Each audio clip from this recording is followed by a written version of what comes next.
it's time to fight. Alpha 5 is freaking out, aye tonight.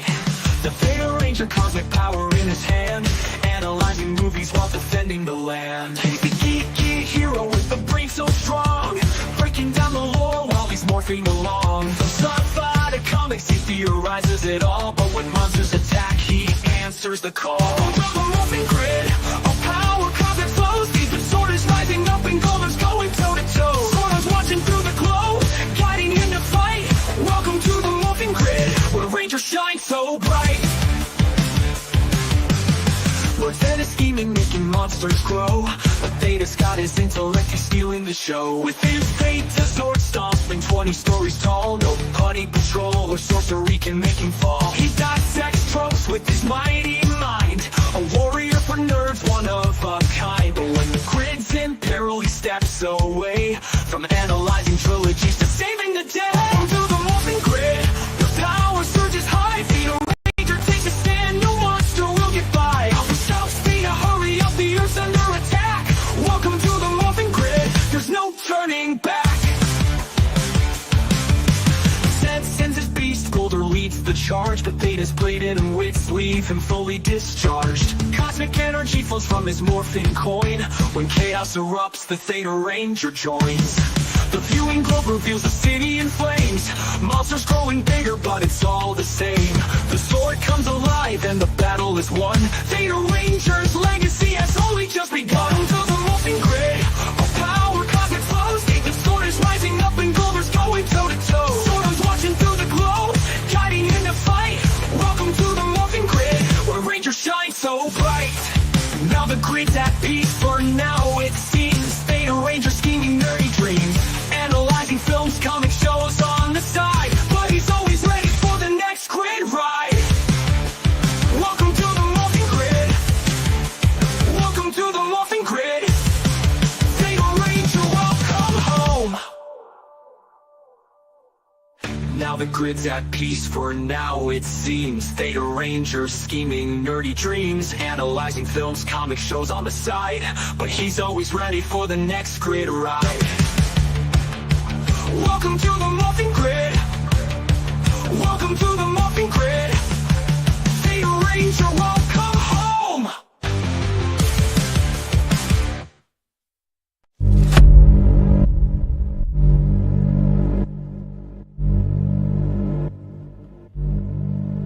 Whoa! Welcome to the Morphin Grid, everybody. We're starting this one out going nuts, just launching those power swords off. Let's power this sword up, and here we go. Launch that nuke. Boom! Boom! That's right. We got some major support already. Thank you so much, Casey Azowski, for the 5 gifted Thetazord memberships. You are a champion, and Gunner, of course, getting the party started with $5, and we are going to set that goal. We just need 4 more, and at the end of the show, I will be presenting what I have for a teaser for the Dead Franchise Busters series that I've been working very hard on behind the scenes. And tonight we are going to be checking out some of the usual, some radio programs. I've looked up some very prominent ones, some very well-known, scary ones that are kind of, I think they're in the top 10 of the scariest old-time radio programs from the 40s, if I am not mistaken, that is. Push up my glasses there a little bit. Yeah, man, and soon, I think, if I'm not mistaken, we should be getting the Radio Demon Alastor joining us tonight, and if, yeah, that's right, we're doing some old radio programs, which is why Alastor is going to be stopping by, and, yeah, you know, these radio programs, they just, they entice him, and, he just can't get enough of it, as can I. Yeah, thank you so much for being here. I just want to say hi to the chat, Starting out with, we've got John Richards, problematic white guy. Hail to you, sir. Thank you so much for stopping by. Thank you so much, Alastor's Queen Emma. Of course, she's here. Alastor will be arriving shortly. When he does, he will be giving you a tip of the hat to you, ma'am. Gunner, obviously, the man, the myth, the legend. Thank you so much for being here. I know you're at work and you're still supporting the channel. Hey, while I'm at it, how's my audio? Because I think I actually fixed the audio issues that I was having. So we're going to do a test tonight, and hopefully my audio will sound just as good as other prominent YouTubers out there. Maybe not as good, because, you know, my voice is kind of involved in that, and I have what they call a voice for radio, but not a face for radio, but a voice for literature, if you will. So I'm just not gifted in those areas, but you know, everybody has their own taste. Maybe somebody out there actually thinks my voice is appealing. I don't. I hate the sound of my voice, but I do love to talk, especially about things that just light my fire, you know, like film, TV shows, cartoons, sci-fi, horror. You know, you know all that already about me, but if you're here, then you probably already know all that anyway. So thank you so much, Casey Azowski, again for being here and gifting those memberships. That is amazing. Gunner, you get your own. Boom! Thank you so much. I appreciate it. And Penny, thank you so much for stopping by. I know you love these radio programs, so we're going to try to keep the riffing to a minimum, because I know you love listening to the stories, as do we all.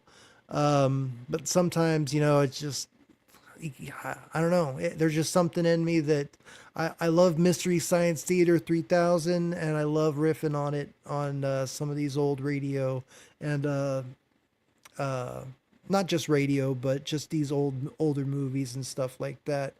Oh my God, Casey Azowski again, $20. Let's get this party going, man. Thank you so much. You're awesome. Let's get this party going again. Thank you so much. Let's power this up. Let's power up the Theta Sword.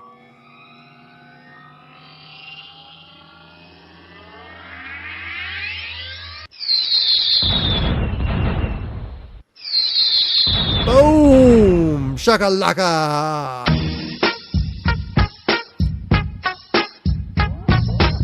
Awesome. Thank you so much, Casey Azowski. Lemon Pie, I know, I figured you might be lurking, but I appreciate you coming out of the shadows to let us know that you're here supporting the channel. As always, you're just amazing. You're one of the best wrenches out there. I couldn't be more happy to have you on the squad. And then we have FKHC 2005. Hail, buddy. How are you doing out there? How's your 2025 going so far? I hope everybody is having a wonderful 2025 so far. It started out a little crazy for me, but I feel the magic starting to kick in, and we're going to soon feel the magic really start to bubble over and overflow on these channels. And, you know, as soon as I can get Tony down here, get a house together, put our efforts together, and we're really going to blow it away in 2025. Yeah, so thank you so much for being here. FKHC, I have a face for radio too. Yeah, I have a face for radio and also a voice for literature. So yeah, that's what I like to say anyway. Well, I don't like to say it, but it's just I don't know. It's just the way I feel. But thank you so much, Penny. I love your little smiles. It makes me so happy to see your little emotes. You're just such a friendly person. I can just imagine, sitting down having a cup of tea with you or something, and just chilling out. You're such a friendly person.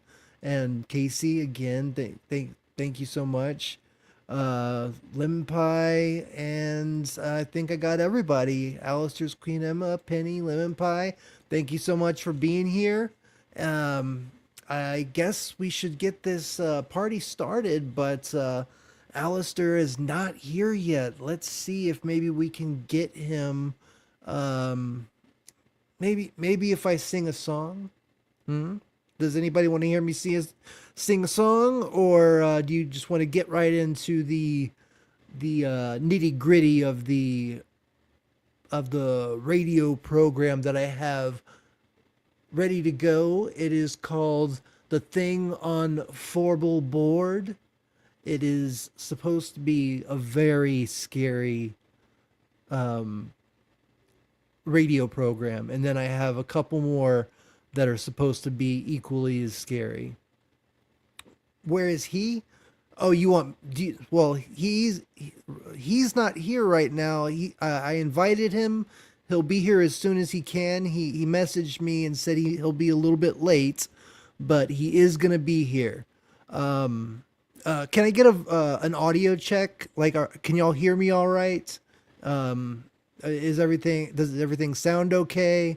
No echoing, no crackling, no fading in and out, none of that stuff. Anything like that? If not, then I can sing a song. I don't know if that's something. I know Tony has the upper hand on the on the singing aspect, but I'll get there. The more I practice, the more it'll be up to par. Okay. All right, here we go. Slip inside the eye of your mind. Don't you know you might find a better place to play?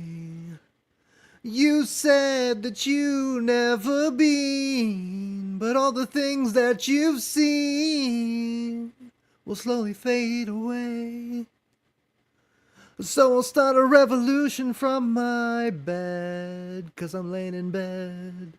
'Cause you said the brains I had went to my head. If I had a brain, step outside, summertime's in bloom, and stand up beside the fireplace and take that look from off your face. 'Cause you ain't ever gonna burn my heart out.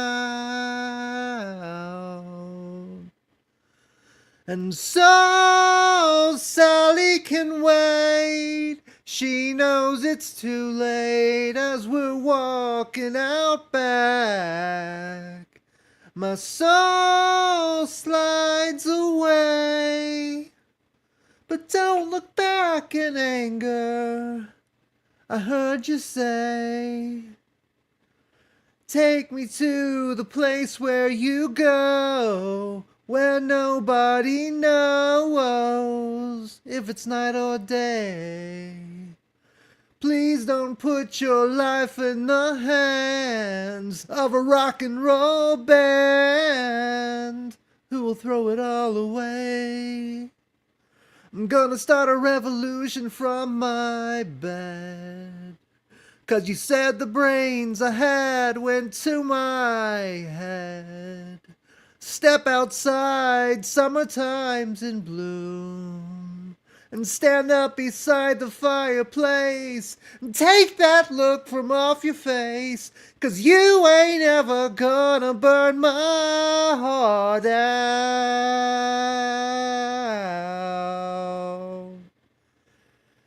And so Sally can wait. She knows it's too late as we're walking on by.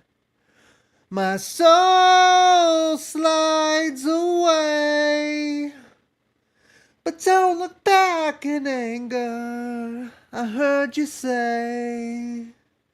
And so Sally can wait, she knows it's too late as we're walking on by.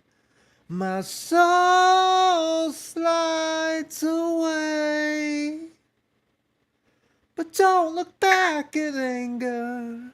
Don't look back in anger. I heard you say, at least not today. Yeah.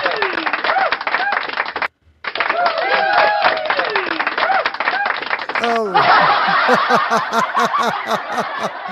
Oh, those silly Oasis band. Those British people are so funny. They are just so funny. I love the way that they sound when they speak the British language.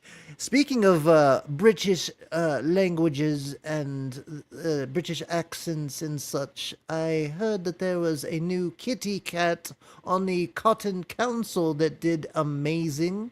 I don't know if y'all saw it. Thank you so much, Alastor's Queen Emma. I appreciate that. I need a little work, but yeah, I appreciate the love. Thank you so much. Yeah, the new Pussycat on the Cotton Council was very entertaining, and I think it's going to be a big hit. And I thought it was really great, honestly. I don't know if y'all got a chance to check it out, but yeah. Well, I was hoping that Mr. Alastor would be here by now. Let me see if I can do a little time saving here.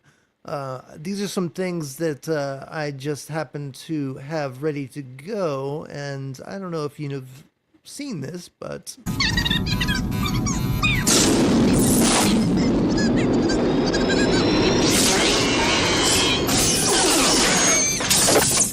No, go past this part.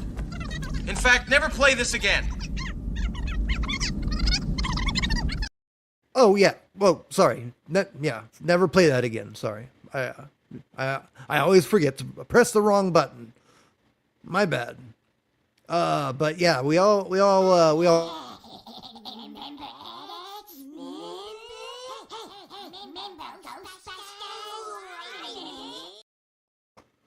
All right. Well, he's not here, and I'm not getting a message from him yet. He did say that he had like a couple inches of or there was like an inch of ice on the roads and stuff. Oh, don't be sad, Emma. I'm sorry. I'm sorry. I can't substitute for Alice. He will be here. I promise you. He will be here. He's just yeah. I promise you he will be here. He's just gonna be a little tad bit late. A little teensy weensy little bit tad late. A little taddy waity. Alright. Well, let's go ahead and get this party started, and I'll do a little sherry share. Not let's see now.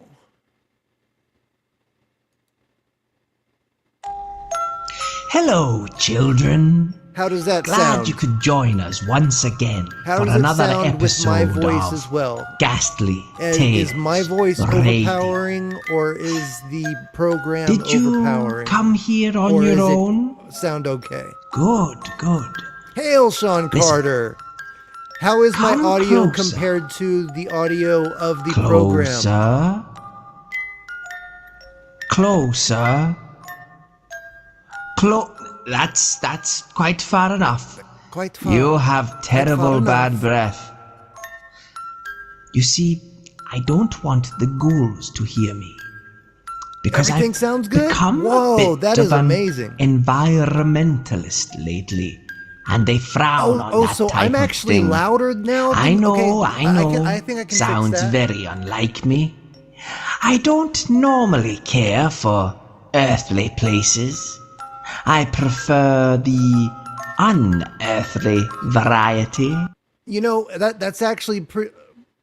Oh, it's a good balance. Because I can turn it up. I can turn up the story a little bit.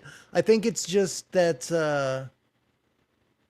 because I was messing with it a little bit, and usually I'm really low, so I did a lot of adjusting, and I think I can actually fix this in real time. Let's get this going. That's awesome. I can't believe that I actually got things to where they sound pretty good. Let's do this. Okay. Master volume. Turn it up. All right. Oh, and okay. Emma, we got somebody coming for you.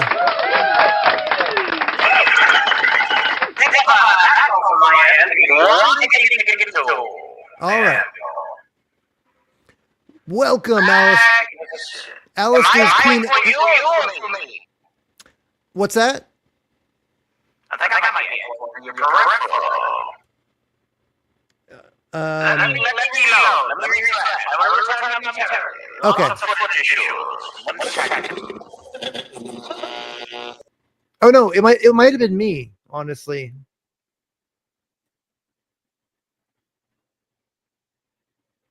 We've been expecting you, good sir. How is that? Hello? Hello, how is that? Still probably It Could is you yourself? I think I'm going through your attache. Oh, let's see now. How do I see? Because I've been messing with my audio, and it's actually okay. Let's see.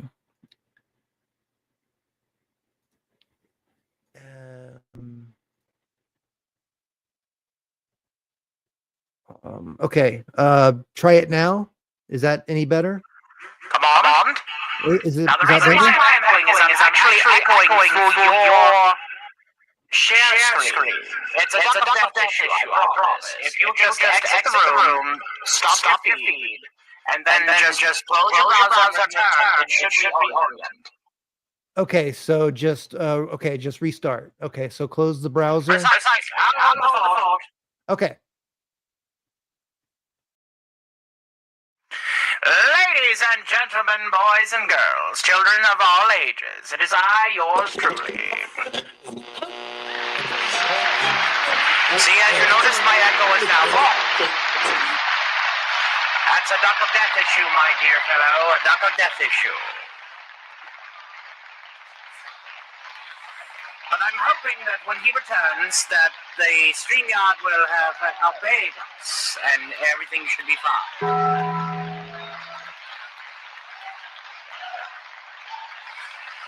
I have good news and I have better news. Good news is the power has not exited Stock Tower as of yet, which is the great news. The better news is that we may possibly have another slew of pre-recorded dad humor uploaded to the channel very shortly. Am I echoing now through you? I don't think I am. No, Speak up, please. you sound good to me. How do I sound? All right. You sound great. Now, Dude. I tell Stark that I've been working my little patootie off, getting my audio right. So I think tonight the audio is adjusting. It's going to be good, a good balance between the show, like the radio programs, and the voice and my audio. So magnificent. Could you do me a super solid and go ahead and reload your shared screen so that we can double check and see if that is what is causing the echo? All right, we can do that. Hello. Testing 1 2. Now, you Sounds notice good to me. the echo Sounds is good. now gone, ladies and gentlemen. Let's do it. That's right. You see, my experience once again outweighs anything that Vox Tech could ever do. Well, you know what you missed? You missed some super chats that already came in. Casey Wazowski had sent in 5 Thetazord memberships. Magnificent. Gunner sent in a $5 super chat, and then Casey sent in a $20. So we just need 3 more super chats of $5 or more, and then will be playing the teaser to Dead Franchise Busters, a project I've been working my little butt off for about 2 months. So yeah, we'll just have some fun. And if anybody wants to send in a $5 more super chat, that also means going to the GoFundMe or directly to my PayPal through the mega chats. It all goes into that. So just to let you know. So let's get this party started. This is a good night. I feel it already in my bones. I got a song out. I felt good about the song, but it doesn't matter because we're all here to party tonight with each other. Let's You do hear this. that, Mr. Stark? That means you can cut loose a little bit. You have been quite restrictive on your bourbon as of late. Yeah, you can party tonight because I feel it. Are you going to be at the Stark party tomorrow? I will be, and I'll also be on Cinema Gulp on Wednesday. Oh, you'll be joining us over there. Magnificent. I will be. I won't be there. I'll be behind our good friend. Mr. Yes, Stark. exactly. Yes. Yeah. Why? Yeah, so I'll definitely be seeing some of y'all over there, and I just got done talking to him, and we have some other things in the works that we might be doing together. So yeah, on that note, let's get this party started, and do it. Let's get to work, but more importantly, let's have fun, shall we? That's right. All right, let's do it. But nonetheless, I have indeed started caring about the environment. Well, caring is a bit of a strong word. You see, it's all this oil drilling Sounded that like Greta Thunberg talking about the environment and all. Oh, gotcha. I could care less if you monkeys polluted your home, but please don't drill so deep. There are some things down there which are best left forgotten. Don't believe me? Well then, sit back and listen to tonight's tale and discover what lies beneath in the thing. This is supposed to be a really good one too. Board. This is what was it?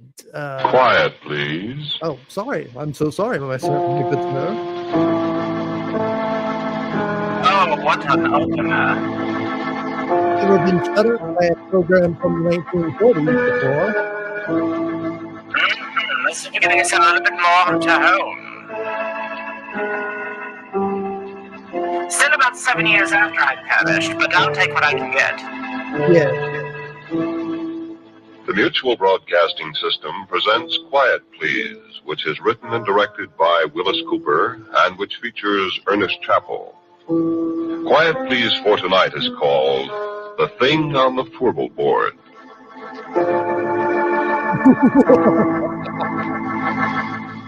I miss Halloween. Me, I'm a roughneck. Well, I was a roughneck, 20 years ago. A little too old, too slow now. Besides, I got $1 now. I don't have to be a roughneck, you see.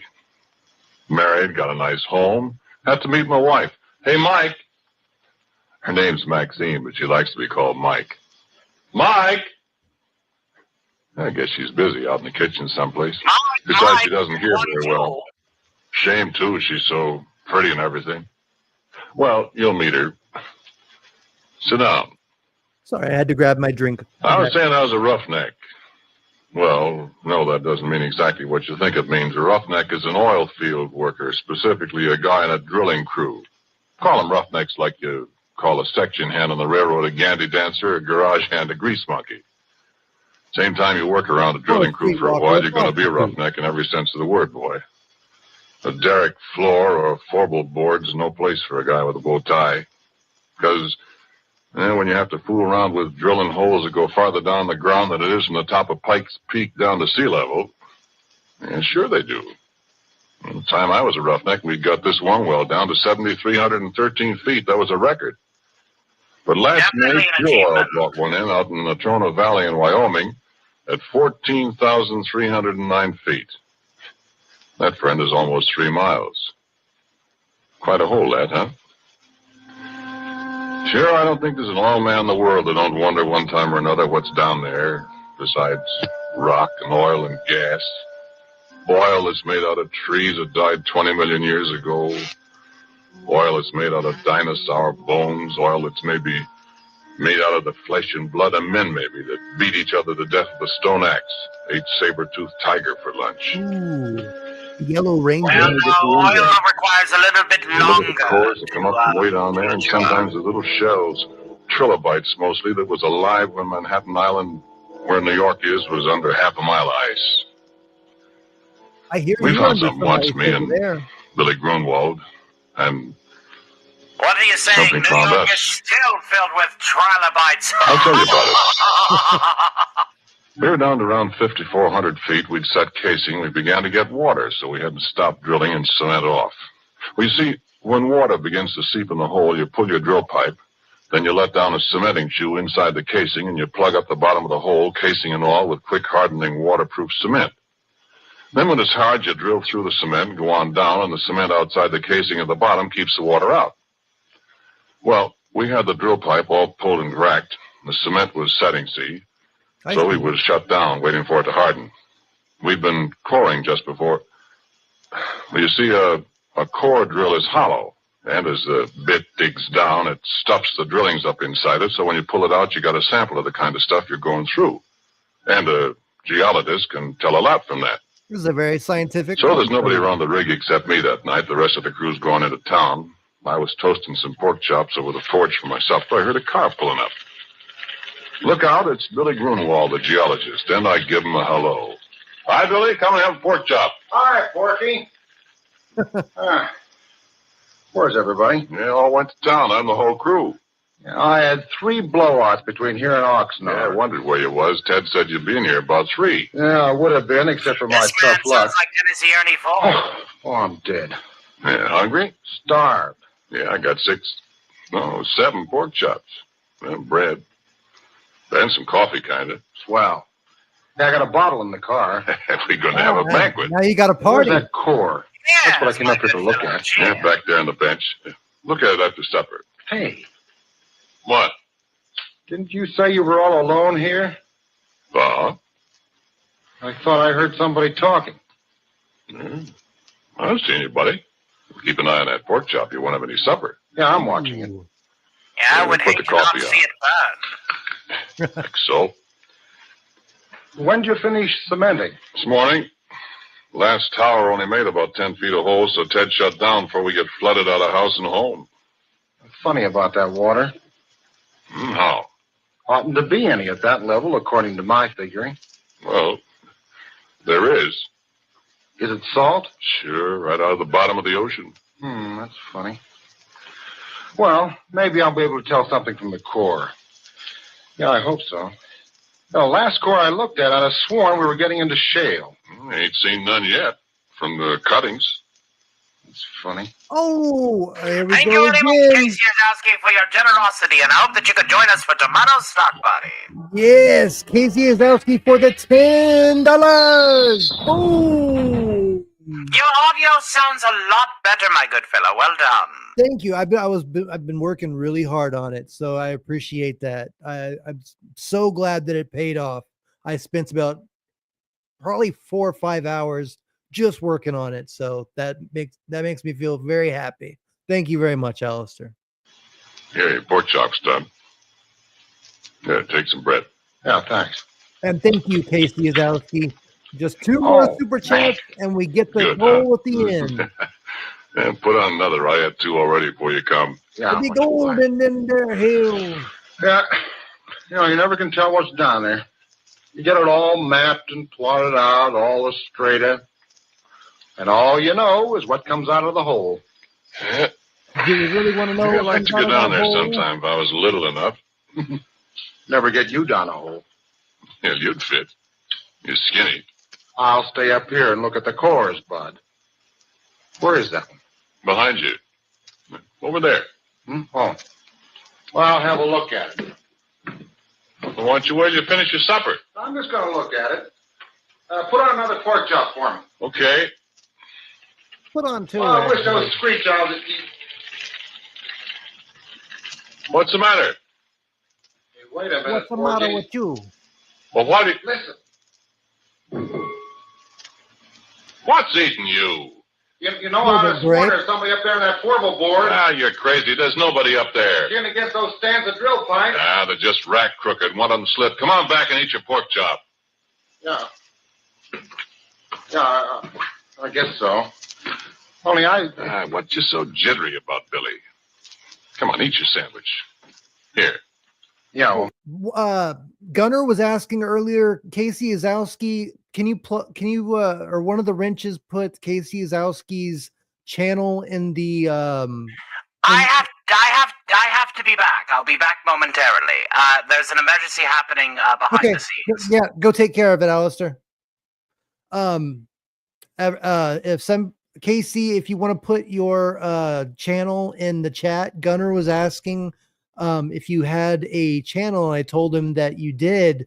I don't know if you I haven't seen any content on it yet, but I know that you have a channel, or I'm pretty sure you have a channel because I subscribed to it.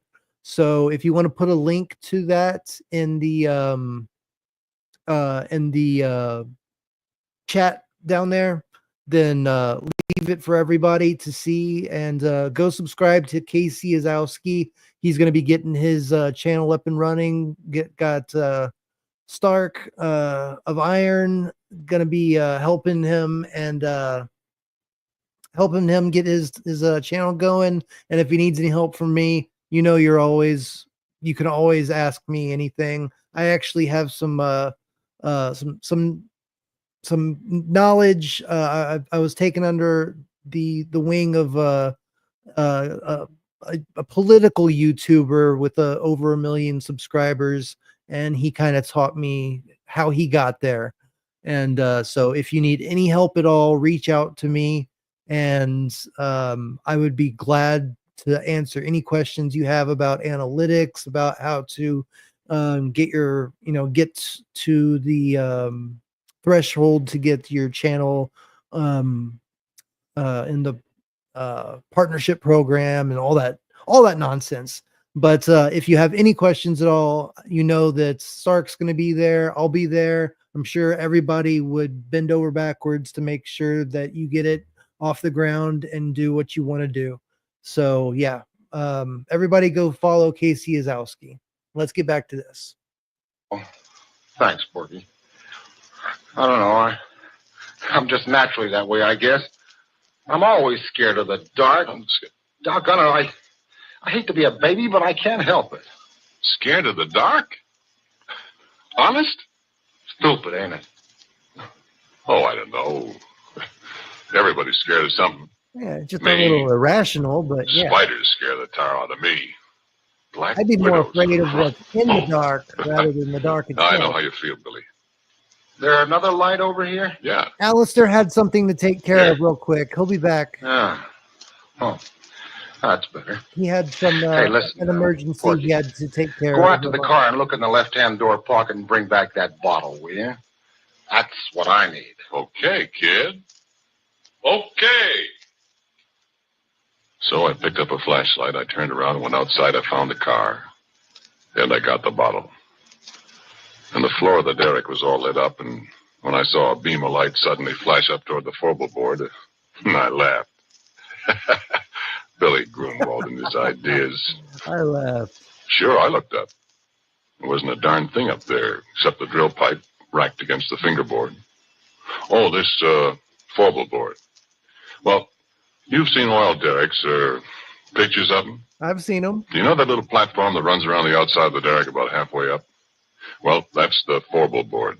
Ooh. Well, you see, drill pipe comes in lengths, and you handle them with several lengths screwed together so as to save time getting them in and out of the hole. 2 lengths is a double, 3 is a triple, 4 is a forble. When you pull a pipe, you heist it up inside the derrick with a traveling block, which moves up and down from the crown block at the top of the derrick. Then when a forble of pipe is pulled out, it's held in the rotary table. You break the joint with tongs, like a great big Stilton wrench, you see. Snub a cable that's fastened to the handle over the cathead on the drawworks, and that breaks the joint. Then you hold the tongs on the pipe, give the rotary table a few turns to unscrew it. You heist away with the traveling block and swing it over against the fingerboard, lean it against the derrick. The guy up on the forble board takes off the traveling block. You do it all over again till you got all the pipe out, you see? I really like all the description. There wasn't anybody up on the forble board except a screech owl, and it flew away. So Billy turned his light off, and I come on inside. And just as I come up the steps, he let out a yell. Yay! What's the matter? What's the matter, Billy? Hey, come here. Look here. Well, what's it? Look, Porky. My... Come on, Porky. Where did you find that? Now, listen, Porky, I give you my word. That was embedded in the core. Why, it couldn't be. I tell you it was. Look where I dug it out. You know what? That rock there comes from a mile underground. And it's been a mile underground for 1,000,000 years. And look at this. And I did look. And what he was holding was a gold ring. Ooh. And it was all carved and filigreed just like jewelry. And there wasn't any kidding about it. It was real.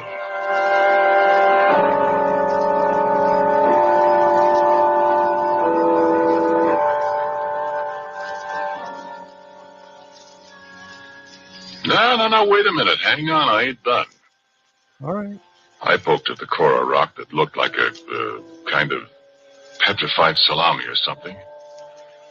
And then it was my turn to pretty near jump out of my pants. Because right alongside the place where Billy dug out the ring, there was a mud-covered, but very unmistakable finger.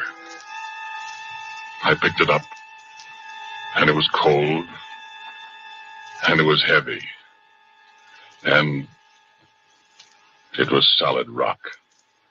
At least it felt like solid rock. And I looked at Billy, and Billy looked at me. He started to rub the mud off this here stone finger.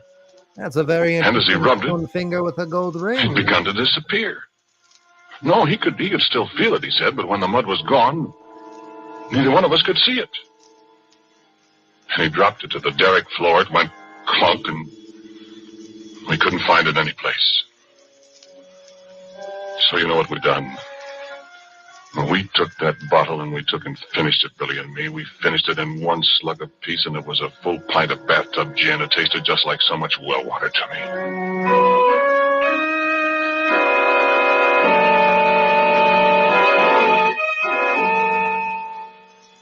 And then we sat down on the derrick floor and we looked at each other. We didn't say a word. My eyes got heavier and heavier. I do The last thing apologize. I remember have was to heard go. some There's kind of noise something that seemed happening to be with my coming up from YouTube. I'm so sorry, man. around that horrible board 80 Alright. feet above us. Take There's care. something going Shut on. my I eyes need a to fix minute. things. Thank you. Everybody, I guess it say was. bye to Stark. Hope everything's all right. I appreciate this. I'm sorry. I'll explain more later. No, don't worry about it. Just take care of what you need to take care of. Hopefully, love I'll you. still have a Stark party tomorrow night. I'm so sorry, dude. I was ready to entertain tonight. Dude, But I gotta go. is there something we I gotta can go. do? Is there something we can do? Like, what's? Oh, I mean, No, I'm not going to discuss it on the Yeah, air. That would yeah, be yeah. unprofessional. No, I understand. Take care. Bye. all right. Message me. Yep. All right. Love you, Bye. brother. Bye. Love you too. Love you guys. All right. Everybody, prayers for Stark. Please put a SOT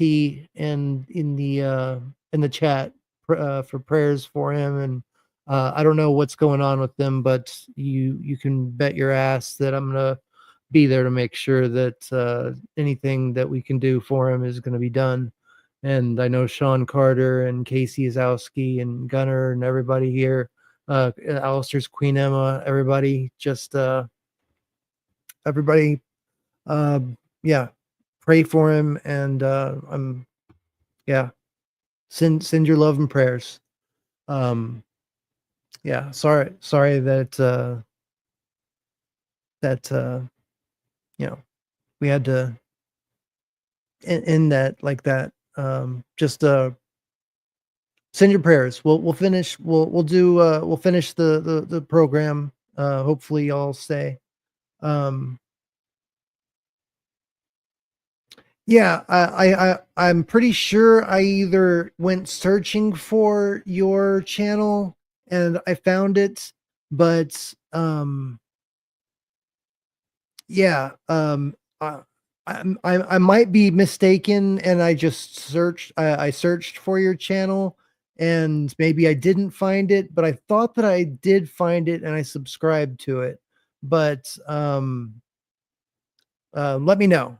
Anyway, you know that we're going to be there to help you. But everybody pray for Tony, and yeah, everybody.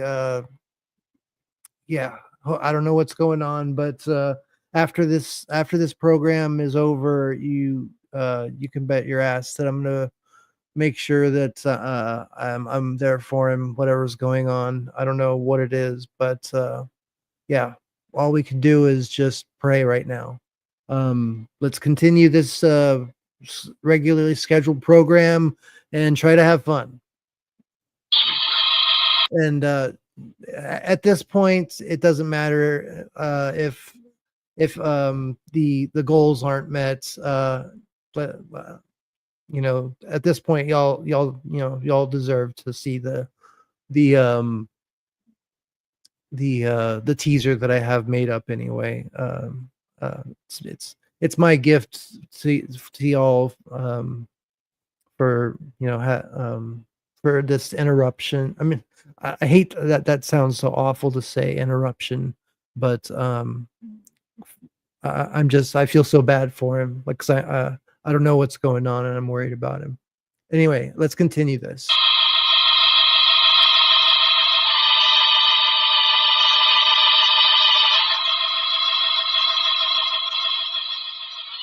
And I had awful dreams. Black widow, spiders crawling all over me with gold rings on their legs. Things I could hear but I couldn't see up on the floorboard. Billy Grunwald climbing up the ladder outside the derrick in the moonlight. Faces looking at me, and I couldn't figure out who they were. Then I was waked up by a horrible scream. The crash alongside me that shook the whole derrick. I opened my eyes to see Billy Grunwald lying on the floor 2 feet away with a broken neck.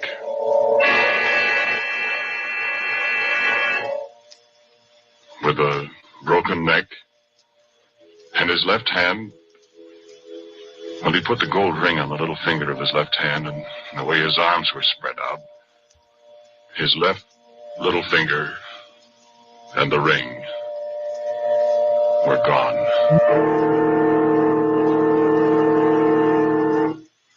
Well, friend, I got out of there. I run down to where Billy had left his car, and I got in. I stepped on the starter. I couldn't get it to go, and then I remembered after a pretty near run down the battery that Billy had taken the key. I wasn't going up there and go through a dead man's clothes to get it. So I sat there in the car and shivered all by myself till daylight.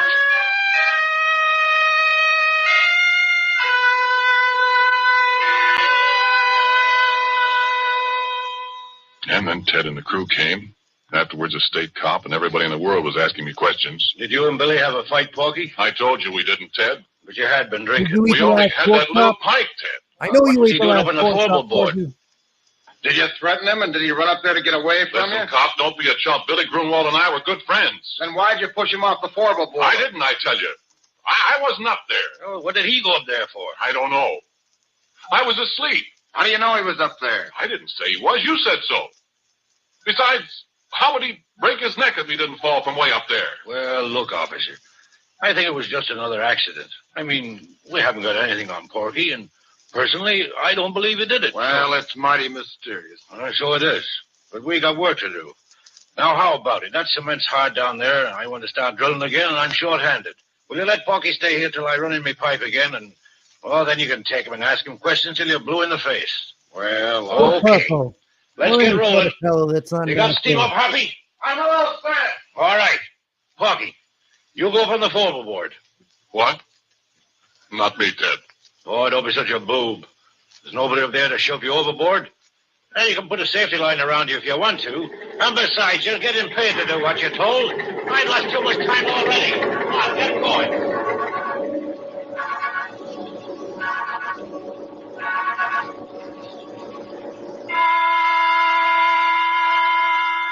So, okay, I go up on the forward board. And you can bet I took a good gander around before I did anything else. Now I couldn't see a thing. So I signaled to the driller to let down the traveling block, and he did. Came sailing down from up above. I was just reaching for it to pick up the first four-bullet drill pipe. Gave a big jerk, and the cable broke. It dropped and nearly pulled me off the four-bullet board.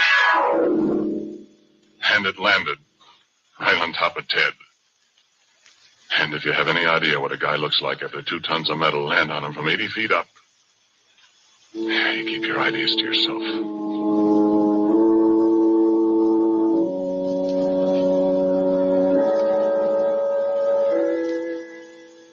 Well, that was enough. 2 accidents in a row. The whole crew quit. They wasn't going to wait for a third. And it was Ted's money that was paying off. There wasn't any more, and as far as I know, the abandoned derrick is still there. And that was 20 years ago. Oh, I forgot to tell you something. That traveling block was right in front of my face when it broke loose. It was hanging by steel cable, 3/4-inch steel cable. And I saw that cable break right before my eyes. Looked just like a piece of string when you snap it between your fingers. I could almost see the fingers. And you know what? There was something up there on the forward board with me.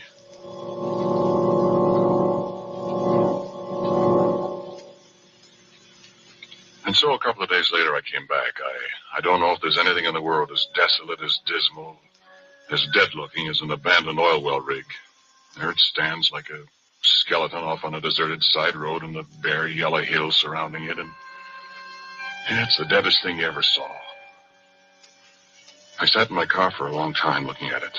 Everything was just the way we'd left it. I looked in at the floor. The smashed traveling block was there alongside the rotary table. There was a little mutter of steam from the boiler. That was all. Then I heard a tinkle of something as it hit the ground alongside me. I looked around. There wasn't a soul in sight. But at my feet was the gold ring that Billy Grunwald and I had found in a core of rock that came from a mile underground and from 1,000,000 years ago in time.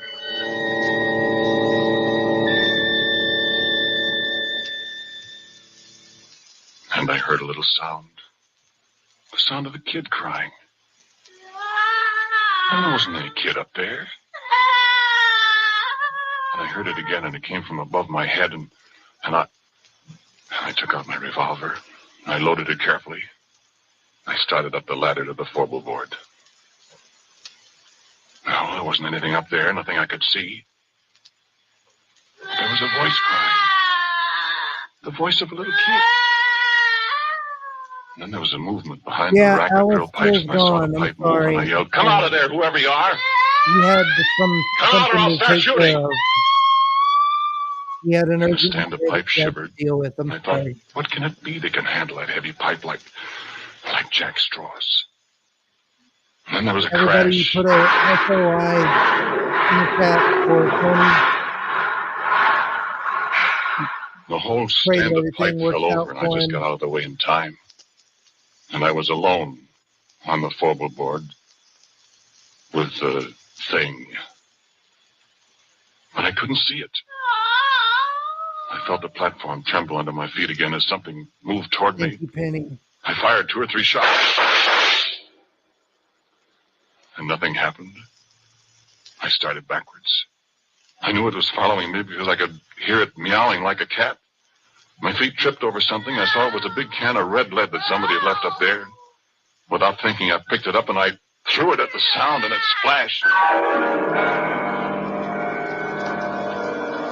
And there it was. And I wish the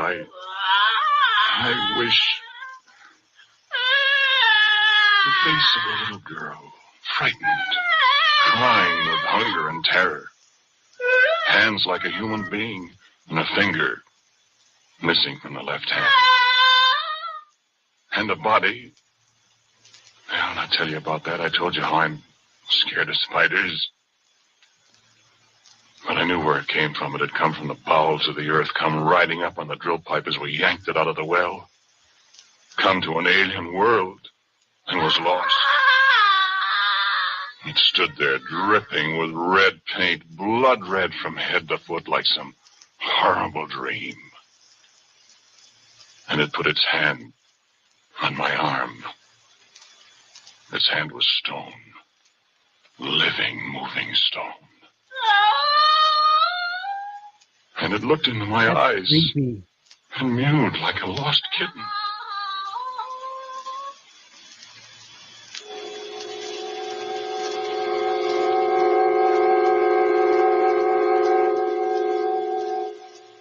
Golem type of creature. 20 down years there? ago. I discovered many things about it, what it used for food, that it was deaf, that it was invisible and couldn't see people when it was invisible, that if you sprayed it with mud or paint or grease paint, makeup, then it could see people. And believe me, I didn't want to see its body. I can see that in my nightmares. But its face, I can't help wanting to see that pathetic little girl face. I'm afraid maybe I've fallen. But it's very beautiful. And when it's well made up, it's... But making it up, rubbing grease paint on a stone face that looks at you and smiles, and it makes sounds like a lost kitten yet. I can disguise the body in long dresses. She can't hear very well, and when she's hungry, I have to stay out of her way. I found out what she likes to eat, remember? No, sit still. Sit still, do. Sit still or I'll have to shoot you. Ooh. I want you to meet my wife. Or rather, my wife wants to meet you. Mike. Mike. Thank you, Gunner. There she is. Yeah, he's dealing with something. Come on in, dear. Pray for him that everything works out for him.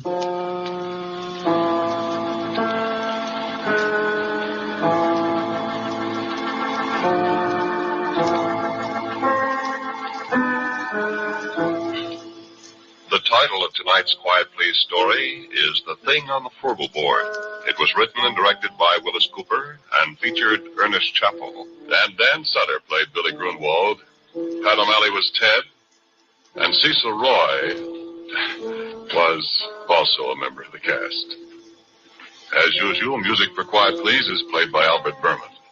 Sound by our good friend Alfred April.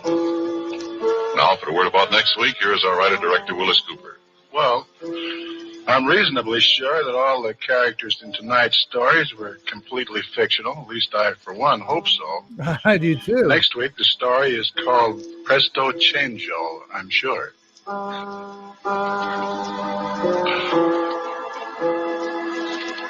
And so, until next week at the same time, I am quietly yours, Ernest Chappell.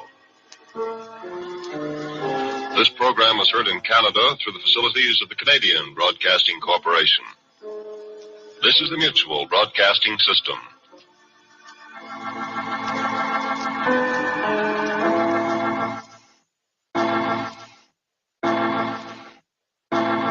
Whoa. All right. That was a pretty good one, honestly. It did leave me wanting more. Oh, thank you so much, Gunner. You didn't have to do that. Thank you so much. That's awesome of you, man. Yeah, we just like I said, regardless, just out of respect for what Tony's going through, I want to show this off regardless if we get that last super chat coming through. But prayers to Tony. Everything's gonna work out. I have faith. Everything's gonna be fine for him. It's just he just has to deal with some stuff. We all have to deal with some stuff every now and then. So yeah. Sorry that he had to leave so suddenly. Alastor had to leave so suddenly. But oh, dude, thank you so much. All right. Well, there's definitely gonna be some dead franchise busters revealing teaser at the end. Let's power this up.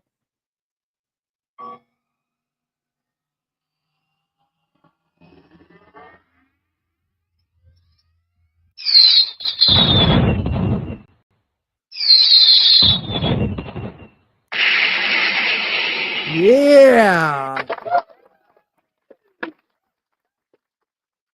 Happy birthday. We had a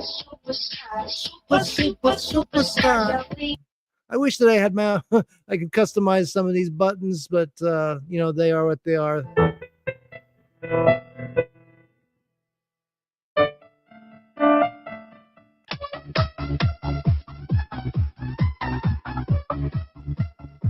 Gunner people! We got Gunner in the house! Legendary Gunner! All right. Thank you so much, Gunner, for the 2 $5 super chats thrown in there. We are definitely going to be sharing the teaser trailer for Dead Franchise Busters. It is going to be something it is definitely something I'm going to put a lot of money and effort into. And once I get back on my feet anyway, once I get my inheritance, I'll be paying the people back that have been helping me so generously.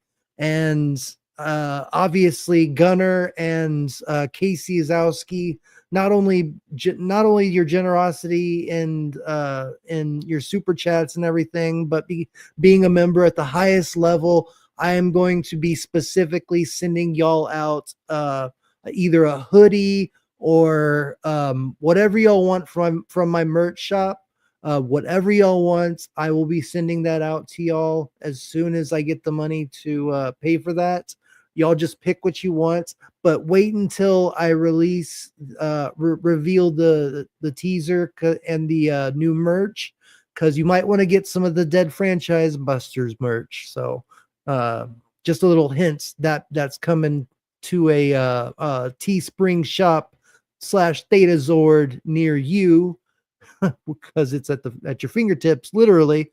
Just go to teespring.com / Thetazord and you will see my merch shop, and we will be getting some of that Dead Franchise Busters goodness, goody apparel and stickers and coffee mugs, thermoses, all sorts of stuff.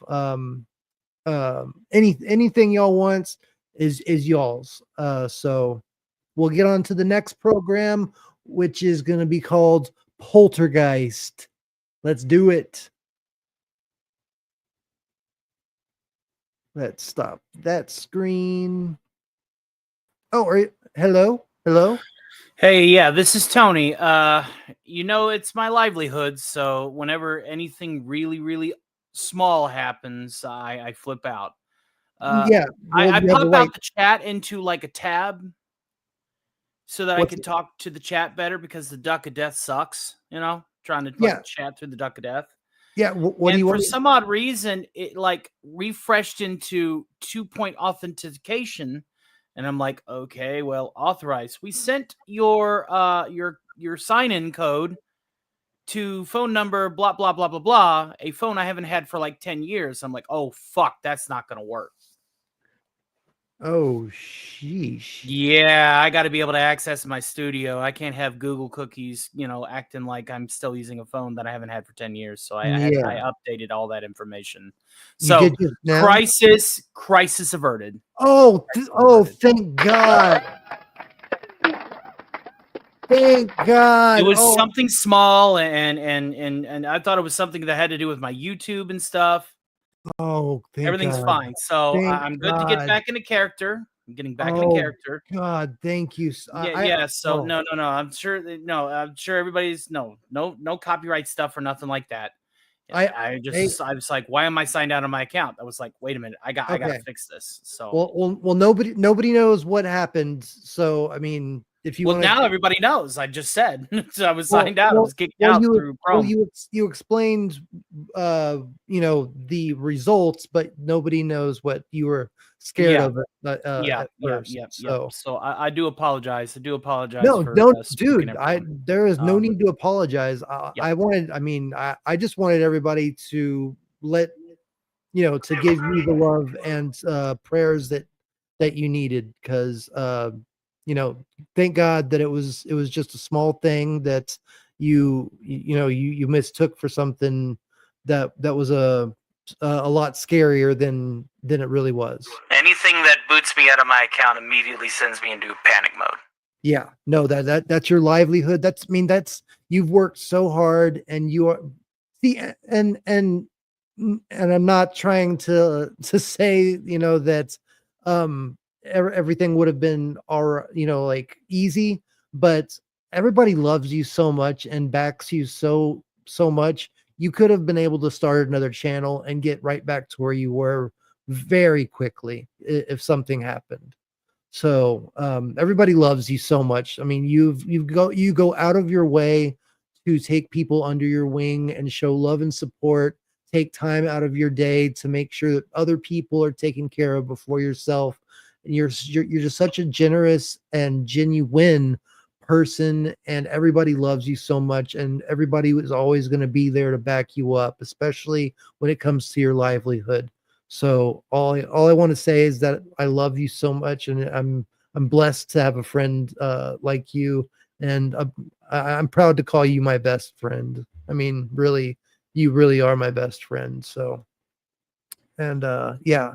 So thank you so much for coming back and letting us know that you're all right, and we can get back into this program. And if there's anything you want to say before we get started again, I'm ready to get back to work, my good fellow. Let's not dwell on things that are spilt milk. All right. All righty then. Let's get into Poltergeist. This is supposed to be another good. That last one ended pretty good, actually.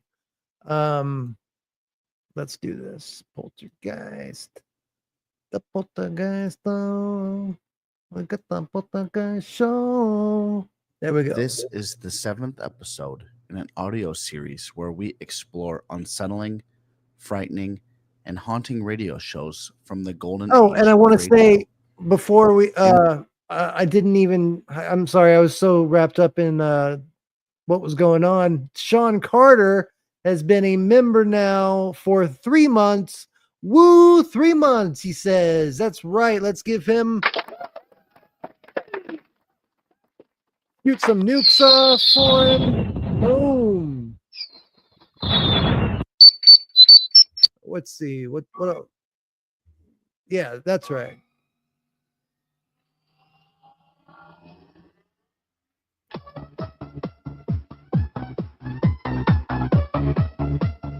Party, Sean Carter! All right, let's go. In this episode, we are listening to Poltergeist from Lights Out, a Yeah, radio Skull of program from the Calderon Minions 1930s here. and 40s. Enjoy this haunting transmission. We've already met our goal, Skull of Calderon's Minions, so you will be witnessing the first ever shown teaser trailer for Dead Franchise Busters. It's just a short little intro, a little teaser, just a little teeny bit to get your mouth wet for it, and that'll be at the end of this. And we've already met our goal, so just sit back and relax. If you want to donate your you're more than welcome to. I sure could, I'm not going to say I don't need it, but all I care about is that everybody is taken care of and we're all not worried and all, freaked out. And we're all just living our best life in 2025 because 2025 is going to be the best year ever. Let's go. From the past. Ironized Yeast presents Lights Out, Everybody. How's that sound? Is that too low? It is later. Coming in loud and clear, my good fellow. Perfect. That's what I like to hear.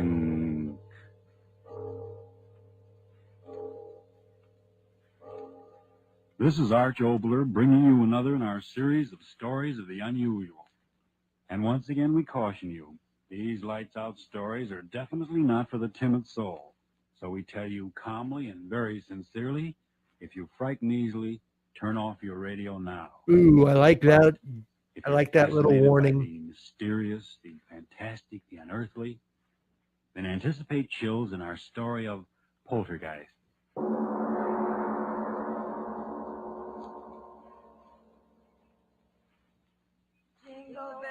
Jingle bells, jingle all the way. Oh, what fun it is to ride in a one-horse open sleigh. Hey, Hey. That was swell. Now let's go to town. St. Louis woman. Christmas is over, you fool. Kicking that man around. No, stop that, Kay. What's the matter? Am I scaring the horse? Oh, it seems like a sacrilege singing a song like that out here. This beautiful, clean snow and blue sky. Well, what's wrong with a hot song to keep us warm? If you think the St. Louis blues is going to dirty up the snow, you ought to hear Frankie and Johnny the way I sing Oh, Frankie and Johnny. Oh, stop it, Kay. You're not funny at all. Why can't you enjoy the fresh air without that cabaret sort of thing? Oh, just an old-fashioned gal, eh, Florence? Yeah, try to How live in about you, Ed? 2025 Don't you like and my get away songs with that. either? You haven't said anything for the last 5 minutes. Well, I haven't been listening to you, to tell the truth. I love to watch the snow sort of flow along under the sleigh. When you say that, gal, smile. Gosh, did you ever see more snow in your life? The man at the hotel said it had been snowing on and off up here for 2 weeks. I think coming out here to the country is the best thing we three have done since we started rooming together. Hiking in the snow is terribly healthy. Yeah, that's what I'm afraid of. The healthier I get, the worse I feel. Crazy idiot. She does say Crazy the funniest idiot. things, doesn't she? I always say that Kay ought to... Whoa! Hallelujah, Saint we're Nick? here. Is this as far as we go, driver? That's right, miss. Can't go I much certainly hope not. down to the drift. Oh, my goodness. The drifts are too deep for a horse. How can we walk through them? I second the motion. Well, you young ladies don't have to worry none so long as you keep going down the valley over there. Snow ain't piled up that way all the way to Ma Jenkins. Oh, well, that's marvelous. Come on, girls. Let's get started. So long. Take care of yourselves, girls. Come on, Edna. Goodbye, Miss Hotel. Listen to the snow talking at us. It's very dry snow. Our feet rub particles of it together, and the friction makes a sound. Kind of scary, isn't it? Why? Oh, I don't know. It's just as if the snow was sort of trying to talk to us. I mean, as if it was angry at our trespassing. Hey, don't tell me we're trespassing. I don't want any country squire taking any pot shots at my constitutional amendment with rock salt. No, thank you. Oh, don't talk nonsense, Kay. We're not trespassing. Why, this path through the valley here over to Mrs. Jenkins' house is the favorite hike of everyone who comes up this way during the winter. What's Mrs. Jenkins got anyway that makes people walk their feet off? Wait till you taste her cooking. Eat. Oh, boy, let's go. Oh, boy. It's awfully quiet out here, isn't it? Oh, that's the glory of it. I've had the roar of the subway in my ears so long. Okay, don't walk so fast. Come on, look what I found. Oh, come on, Edna. Oh, please. Let me take your arm. I'm getting out of breath. But take it easy. There's no hurry. Well, what is it, Kay? Look, through the circle of trees here. Look what I discovered. Well, isn't that interesting? It's a sort of a natural amphitheater. Sure. Say, who was this guy, Daniel Boone? What's an amphitheater? Well, that means an oval circling place with rising tiers of seats. You know, like that place we went to for the horse show. Oh. Back in the times of the Greeks, they had I think you outdoor mean tables donkey with show. And they used to places just like this where the ground sloped up and... Well, it sure as hell ain't no dog and pony show. Good idea. Sit down, gals, and I'll give you a special performance of the K Follies. It's awful snowy here, isn't it? I'll trample it down with my spring dance. Welcome, sweet spring. She is not dancing in the snow. If I had that girl's energy. She's really graceful, isn't she? I'll bet if she went on the stage, Kay! Kay! Kay, did you hurt yourself? Oh, did I land on my dignity? Here, give me a hand. Here, I'll help you.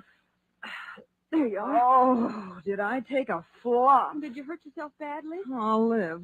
What in the world did I trip over? Oh, no wonder. Look at that rock under the snow. No wonder I did a nosedive. Oh, My goodness. There are rocks like that all over.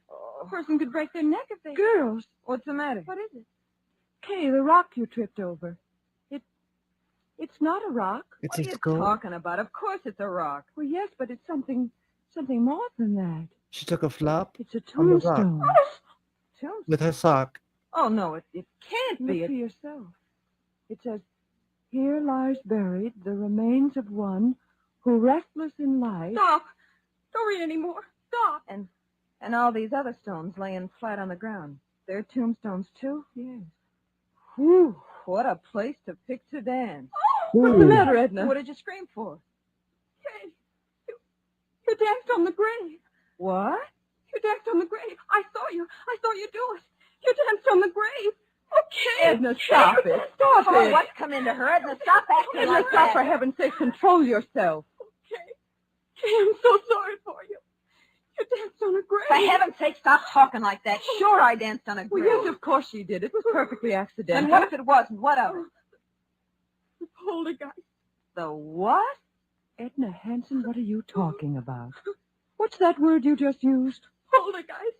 Okay, what have you done? You superstitious little fool. If you don't stop talking that way, I'm going to slap your face. What's the matter with you? I didn't do anything. You walked on the grave. You danced on the grave. Edna, be sensible. We all walked on graves, but it was purely accidental. Yeah. We had no intention of desecrating them. It doesn't matter, I tell you. It doesn't matter. The poltergeist. He'll come. I know he will. Oh, what's the use? She's crazy. Edna, what are you talking about? What's the poltergeist? What are you so frightened about? My father, he told me, if you walk on a grave, if you dance on a grave, the poltergeist. Poltergeist what? What is a poltergeist? An evil spirit. It comes out of the grave. It kills, it destroys. It'll kill us. It'll kill us all. Stop it. It's roasting. Oh, Stop it. please, lay off that Edna. But it won't get me. Edna, come back here. She's gone insane. I'll get her. Edna. Kay, catch her. Edna, don't run away. Nothing will hurt you. Nothing. Oh, Edna, look out. Kay, what happened? That stone. It hit Edna. Edna, open your eyes. Blood all over her face. Kay, who threw that stone? Who threw it? I don't know. It came from the graveyard.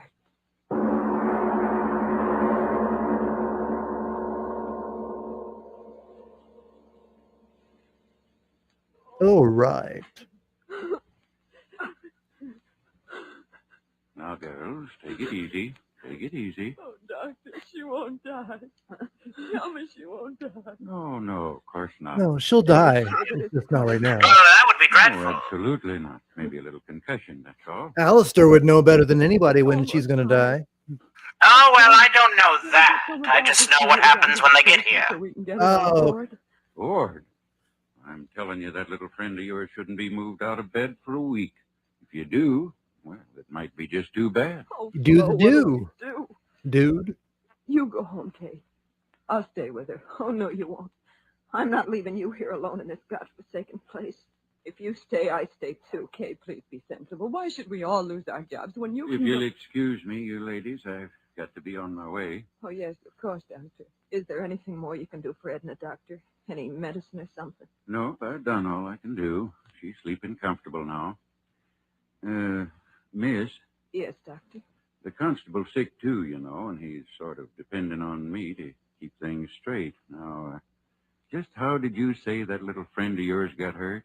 Well, it was just the way we explained, Doctor. That rock came flying and... Yes, I know, but Who threw the rock? Oh, Casey. Yeah, we know. Yeah, Casey says, Thetazord, my brother, I don't do things to get stuff. I do it out of love and respect. I also want to see about helping you make some cash. Tell me, Stark, I will be ready to party.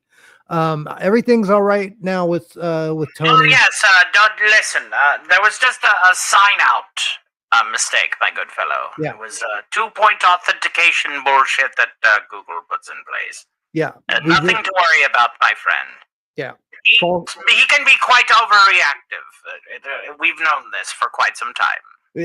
Thankfully, it was a false alarm. So I just wanted to point that out. We await everybody to party with us tomorrow, and of course, if we reach the goals set, we will have karaoke, just like we always do.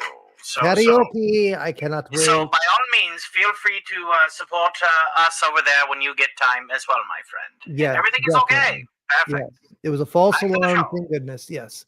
And I'm thinking about doing a stream once a week. We'll figure out the day and time, but where we all can get together and get a panel of people to do words with friends and stuff like that, just to kind of have like a free panel, to just chat and have fun and do games and stuff like that. But we'll figure that out in the future. But yeah, it was a false alarm. Everything's all right. Thank goodness. Praise God. Everything's all right. It worked out all right. So let's go. We don't know. What? That's true, Doctor. We don't know. But somebody threw it. You can't change facts.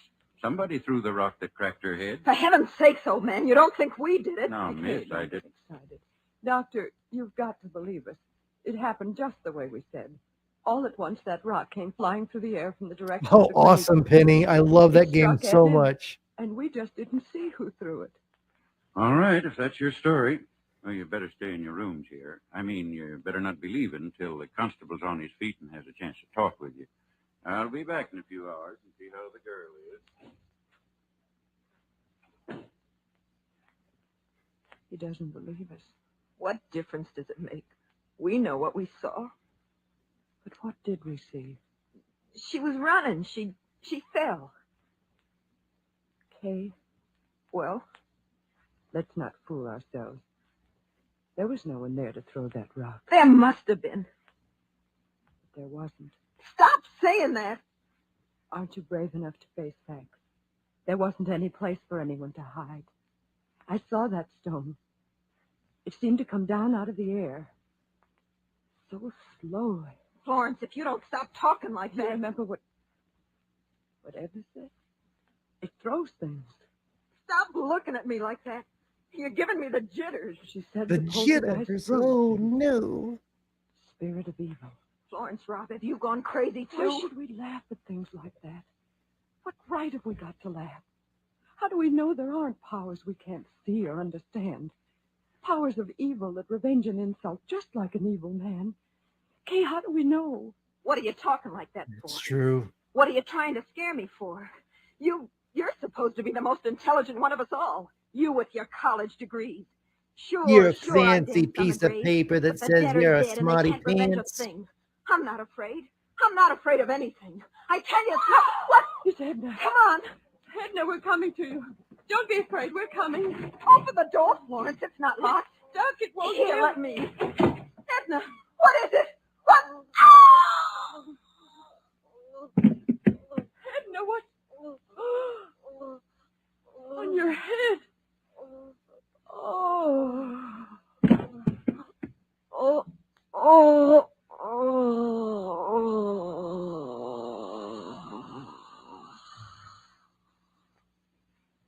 Hey, what's going on here? I run a decent place, and I don't want you... Oh. The girl on the bed. Her head. It's crushed flat in by a rock. Oh. God in heaven. It's not a rock. It's a tombstone. Oh, so the she tripped over the tombstone originally, and like the ghost threw the tombstone at her.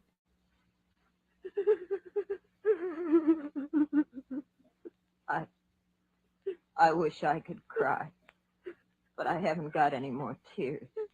Oh, Edna. Florence, darling, please. You'll kill yourself if you keep on like that. Oh, if this horrible night would only end. It was my fault. Mine. I was the one who got her out here. She didn't want to go. She hates the country. But I made her come. I made her. No. No, you're not the one to blame. I am.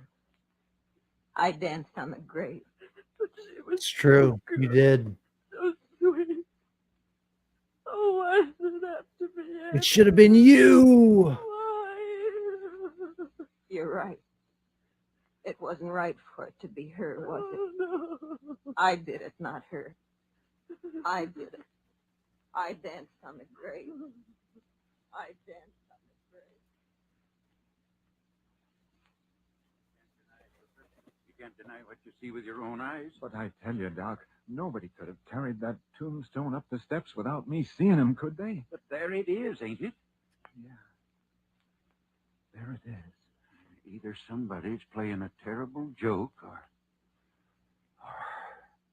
You don't have to say it, Doc. I know. That's just the trouble. You don't know, and I don't know, and nobody knows. Yeah. And Only the nose knows. Well, what about the tombstone? I ain't quite sure, but that's a tombstone out of the old burying grounds up at the bend. You're crazy. No, I ain't either. Well, that place is a good 3 miles from here. Yeah. I know. Who could have carted a heavy stone like that for 3 miles? Yeah. Who? Stop looking like that, you flap-eared old fool. Human hands carried that stone in here and killed that girl? Sure.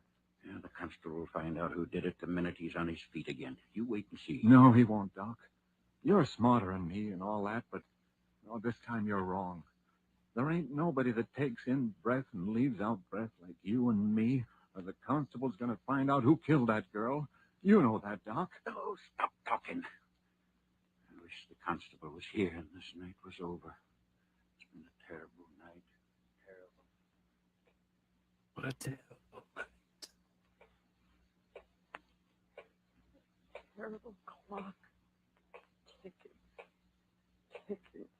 Yeah, I know. I've been sitting here listening to it. I can't stand it anymore. I'll stop it. Why bother with it? Come on to bed, Kay. Please. There's no use sitting there. It won't help her. Yeah. Nothing can help her. But maybe I can help you. Me? It was my fault. Mine. I was the reason it happened. It killed her, and it'll kill you and me, too, unless I stop. No, don't say that. It's true. But why should you be hurt? I'm to blame, not you. Listen, Flo. I'll go out there. There? Out there to the graveyard. What? I'll talk to her. Kay. I'll tell it I didn't mean to do it. No. That I didn't know where I was dancing. Please. Maybe somehow it'll hear, listen to me, and then it won't hurt Oh, you. no, I won't let you go out there. It'll kill But you. Florence- It'll kill you, too. But Florence- No, I'll hold you. You can't go. You can't. All right. Come on to bed, Kay, please. In the morning things will be different. But it won't. Nothing will hurt us. And then they're right outside the door. They won't let anything get at us. At least not Come yet. to bed. Yeah. Yeah, we will be waiting for that. We'll pray. Pray? I don't exactly know how. Just say anything. Anything. Like this. Now I lay me down to sleep. I pray the Lord my soul to keep. If I should die before I wake, I pray the Lord my soul to take. Now you. If Now I you should go. die before I wake, I pray the Lord my soul to take.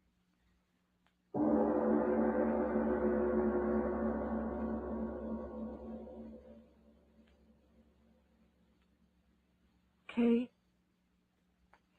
Kay, are you asleep? I I can't was. sleep anymore. Kay, tomorrow, when it gets light and everything, do you think people will believe us? Do you think so, Kay? I'm not quite sure what happened. I always used to be so sure about things. And now Kay? Kay, where are you? Kay, where? The window. She went out the window. She's gone out there. To the graveyard. To talk to it. Oh, Kay, why did you go? Why did you go? I'll go out there, too. Where do you She'll go, be so frightened out there alone. my lovely? I'll go, too. I'll go, too. Oh, so cold. Hands. Nose so sharp. Cutting my legs. Oh, why did you go out there, Kay? Why did you? I've got to find you. Wind. Oh, why doesn't the wind stop? Blow, blow, thou winter wind. Thou art not so unkind.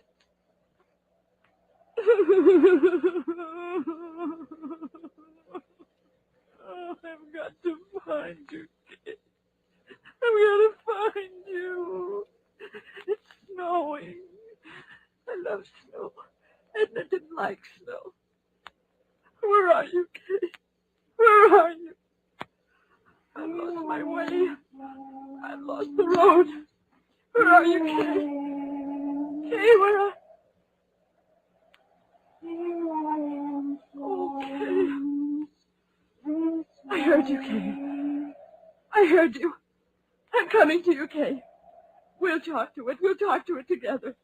We'll tell her we didn't mean any harm, won't we, Kay? Won't we? Poor Edna. We can't help her, Kay. We can't help Edna. But I'm coming to help you, Kay. I'm coming.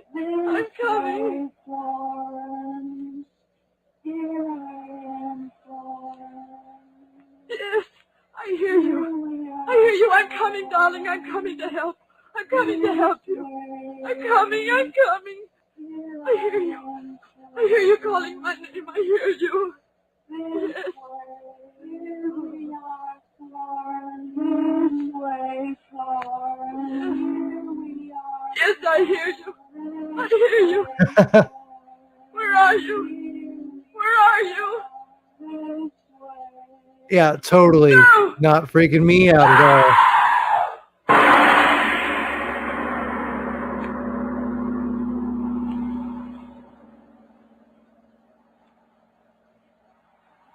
Nope, not me. This way, Hooker. They I don't must have gotta come change this my way. britches. Climbing out the window like that in the middle of the night. They must have gone crazy, the both of them. Let's not worry about that now. We've got to find them. Here, give me that lantern. What is it, Doc? What have you found? A shoe. One of the girl's shoes. My gosh, stuck in the snow. We're going the right way. Come on, move fast. We've got to get to them. Doc, look at this. What is it? Over there. Ain't these footprints? It's a bird. It's a plane. Yes. Yes, that's right. Footprints. Hello, up ahead. Hello. Doc, we're getting pretty close to the old burying grounds. Well? Maybe. Oh, look here, Doc. Let's not be fools. Let's wait till morning. What? Let those frightened girls freeze to death?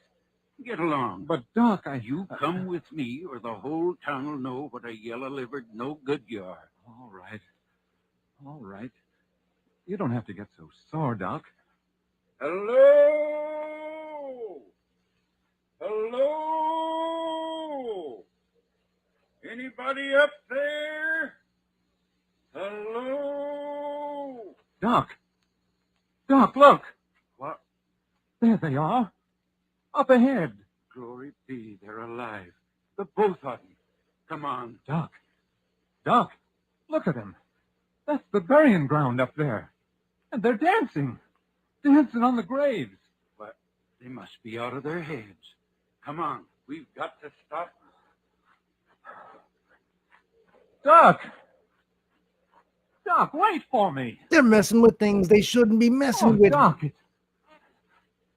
it's Doc again. Where are they, Doc?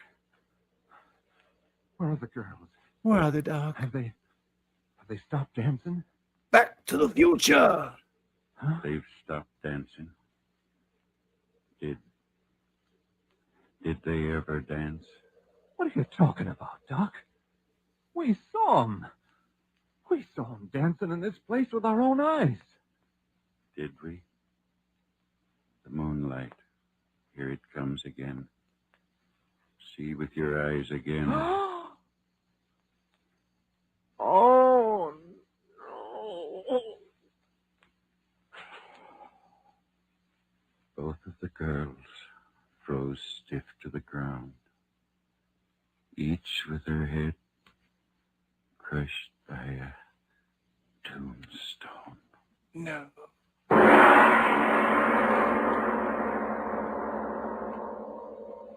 They always end with a gong.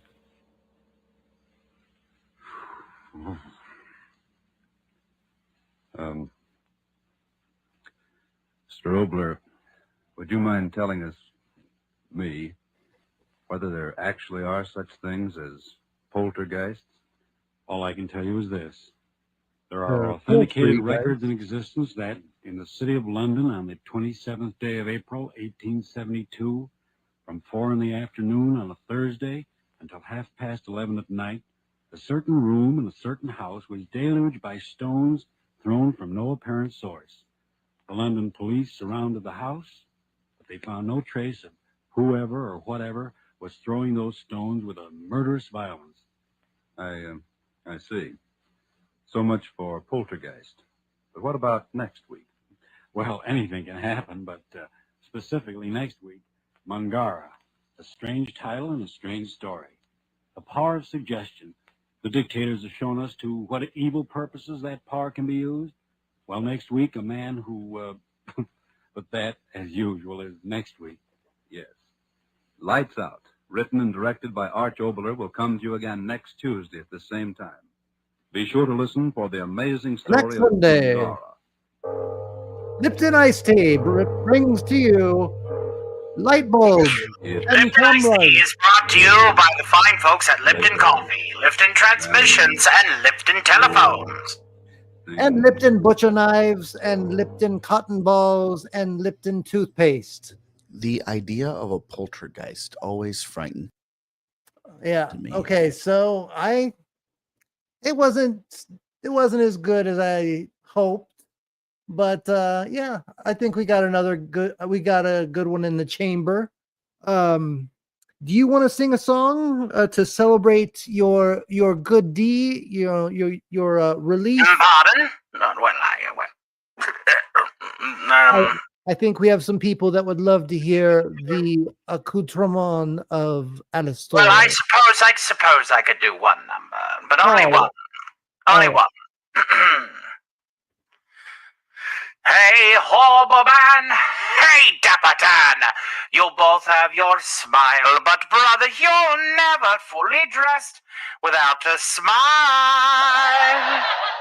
Your clothes may be bow brumily, they stand out a mile, but brother, you're never fully dressed without a smile. Who cares what they're wearing on Main Street or Savile Row? It's what you wear from ear to ear, and not from head to toe that matters. So senator, so janitor, so long for a while, you know you're never fully dressed without a smile.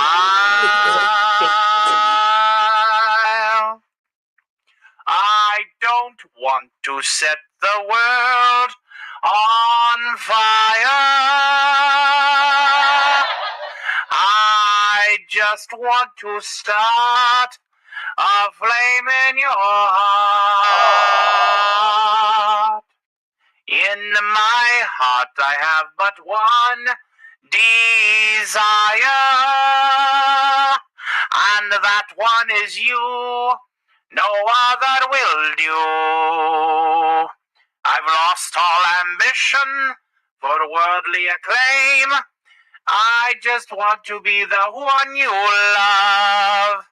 And with your admission that you feel the same, I will have a goal I'm dreaming of, believe me. I don't want to set the world on fire. I just want to start a flame in your heart.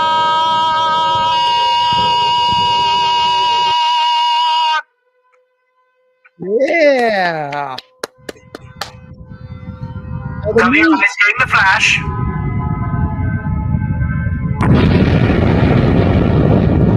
There we go. We're dead. We're dead now.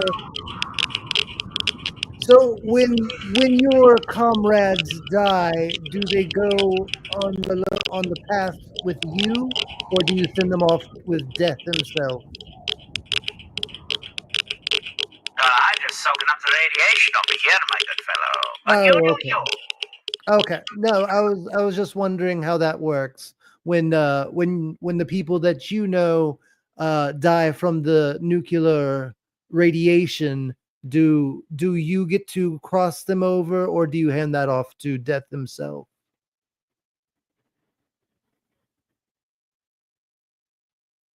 I guess we'll never know. Well, oh, wait. Well, I wasn't. Well, let me talk. Oh. I apologize. A bit of an interference there. No, I'm a mere overlord of the Pride Ring. I'm not.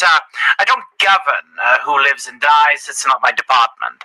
I worked my way up from being just a sinner turned demon, and I'm one of many overlords here in Pride. In fact, we're not even allowed to leave this ring of hell, which is. Oh, okay, got you. I got you. Yeah, there's a lot of things that we can learn from the hierarchy, but it's not in the cards for us former mortals now damned to perdition. But no. I've made deals with mortals. I've earned my way up I've earned my stripes, you see. But that's the short end of it. As I've said before, I do own 3 extra souls if that will get me some good shakes from the other side. If one were want to trade for them. Ownership of souls is a definite way to start to add your bargaining chips to the table. But beware, overlords can trump other overlords. In fact, I own a couple. Ah, okay, good to know. I just love learning the lore and the ins and outs and the ups and downs of how the afterlife works. So I like to learn. I'm a connoisseur of knowledge, if you were. Well, demonology is always an expanding profession, my good fellow. I agree.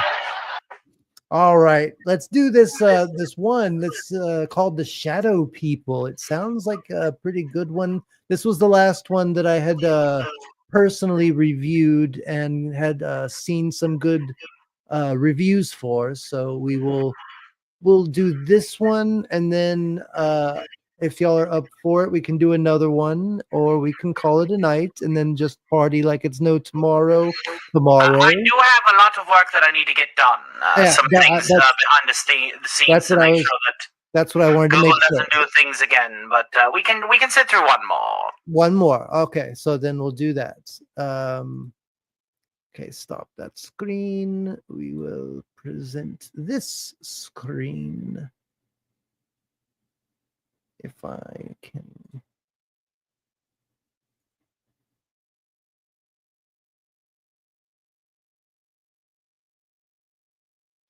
All right.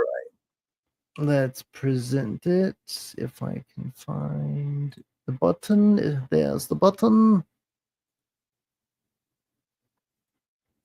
All right. How's that going?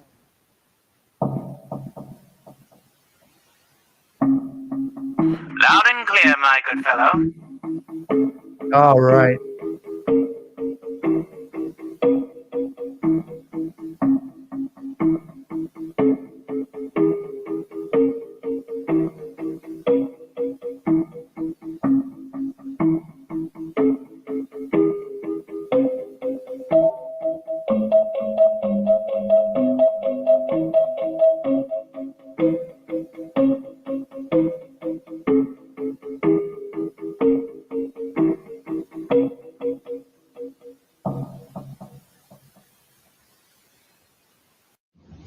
And now, Yeah, Emma, he's back. of Fantasy. Welcome to the Hall of Fantasy. Welcome to the series of radio dramas dedicated to the supernatural, the unusual, and the unknown. Come with me, my friends. We shall descend to the world of the unknown and forbidden, down to the depths where the veil of time is lifted, and the supernatural reigns as king. Come with me and listen to the tale of... That looks like a 1940 General Electric Cathedral radio. I mean, have you seen anything else since you spoke to me last? It looks nice. I have No, I one haven't. similar to it, not Ever since quite the same. Mother but died, nothing's it looks happened. very nice. Well, I only hope it came from upstairs. Come on. I don't know what to think. I only hope that... David, if anything's happened to him, We'll see in a moment. there's no light in this room. You wait here, Elaine. Where's the light? Over to your left.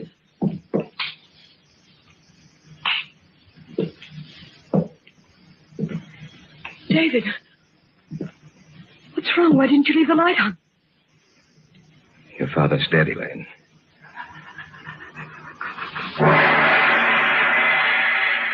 What a hell of a way to wake In up. just a moment, the Hall of Fantasy will present The Shadow People.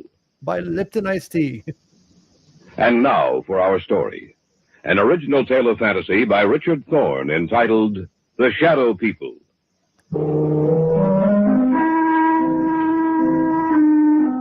Somewhere along the line of your life, you've met them. You have come in contact with the Shadow People. How did you know that? That was a secret. When did we first discuss it? Oh, yes, Brian and Elaine and I. It was in my apartment. There was only one light on in the entire place. What's wrong? Elaine, what's the matter? Oh, it's silly, I know, but I thought I saw something in that doorway over there. Where? Over there, right over there. Where are you going, David? Over to that archway, just to let you know that nothing's here. Huh. You see, Elaine, nothing's wrong, nothing at all. Are you satisfied that there's no one else here but us? Yes, I'm sorry. I just thought that leave the overhead lights on. I'm sorry, I thought that... Put them back on, David, please. All right, Elaine. Look, what's bothering you, sis? I don't know. It's just that... I don't know. Tell us about it, Elaine. Tell us what's bothering you. You promise that you won't laugh at me? Of course not. Brian? Oh, Elaine, I'm your brother. If something's troubling you, I'd like to know about it. All right, then.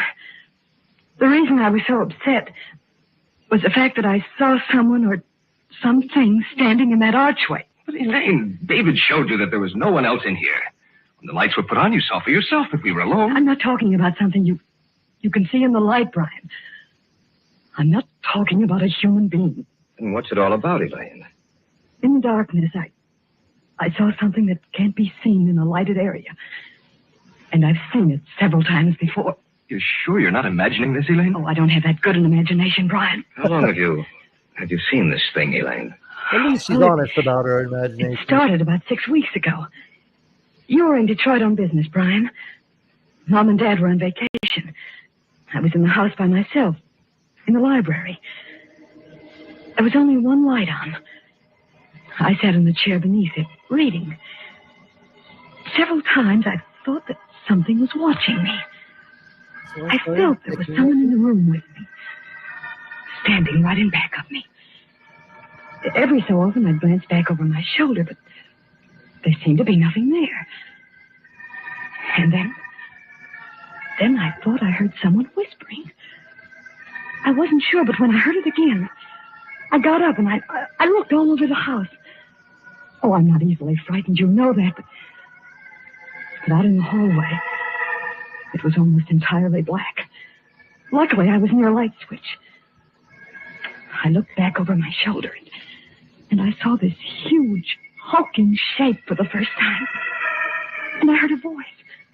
Or rather, the whisper of a voice. I couldn't distinguish the words, but that dark shape seemed to be moving towards me. My hand was on the light switch, and I turned it on. In a minute, the light flooded the hallway. The shape was gone. There was nothing there. I was alone again. As long as there's light, I know it can't hurt me. I know it can't reach me. You might have imagined it, you know. Of course, that's possible, but I'm sure I didn't. It was so real. So real, that shape in the darkness. It was the very essence of evil itself.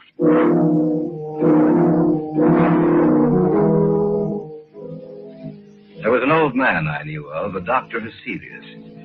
I'd heard that he knew quite a good deal about the supposed supernatural manifestations which had taken place in the world. I went to him to see if he knew anything that might explain the events of the story Elaine had told us.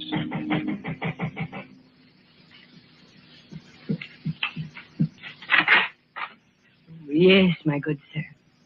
What do you wish? I have an appointment with Dr. Heselius. Oh, yes. He mentioned something about it. You are Mr. Drake. Yes. If you'll come inside. Thank you. Dr. Heselius is in the study. Please come with me. Doctor, a visitor for you. Oh, yes. Bring him in. You may go now. Yes, Doctor. Mr. Drake? Yes. Sit down, please, in that chair over there. Thank you, sir. Now, what is the nature of your visit to me? Well, I understand, Dr. Heselius, that you have a great knowledge of the supernatural manifestations which have occurred on the earth. Great knowledge, Mr. Drake? No, hardly that. I have only scratched the surface in my years of study. Perhaps I can help you, then again, perhaps I cannot. Well, may I tell you the story? By all means, my good sir. All right. Now, this didn't happen to me, Doctor, but to my fiancée. It seems that about 6 weeks ago, she was alone. I just happen to have a few friends back in the day that needed When the light a was on, cigarette or a bowl. The dark form disappeared. Of, and that's the story, sir. and, As much of it as I can remember. I see. And they were willing to strange bargain tale. for them. I'm fully aware of that, Dr. Heselius. You say she seemed to hear whispered voices? Yes, that's what she says. I see. A moment, please. I have a book. It's called Prophet, my good fellow. Sometimes you got to keep the view for yourself. Yeah. Just in case. Got to have an extra too. Perhaps I may be able to help you after all. Let me see. This is a very ancient book, Mr. Drake. I seem to remember... Yes. Here is an account of a happening such as you relate. And we shall live on the earth, and they shall not see us. Yes, it has been foretold by the ruler of the darkness. They who live by day, retire to sleep by night, shall never know that we walk with them, that we watch them, that we wait for our chance. Only in the night will they see us, for in the daylight we are not seen. Only in the night, when the darkness grows together and the forms of the shadow people are shaped from the blackness, they will know us. They will know that we are their companions, for we are the shadow people. I knew I had read something similar to the story you have told me, Mr. Drake. Dr. Heselius, what can we do? Well, give me a little time. Let me see if I can find any more references to these people of the darkness. One more thing, Mr. Drake. Be sure that your fiancée is never left alone at night. Be sure that there is some living thing, animal or human, which accompanies her every second of the night. For she is in danger, Mr. Drake. A terrible danger.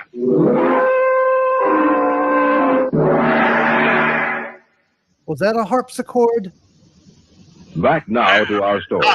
An original tale of fantasy by Richard Thorne entitled The Shadow People.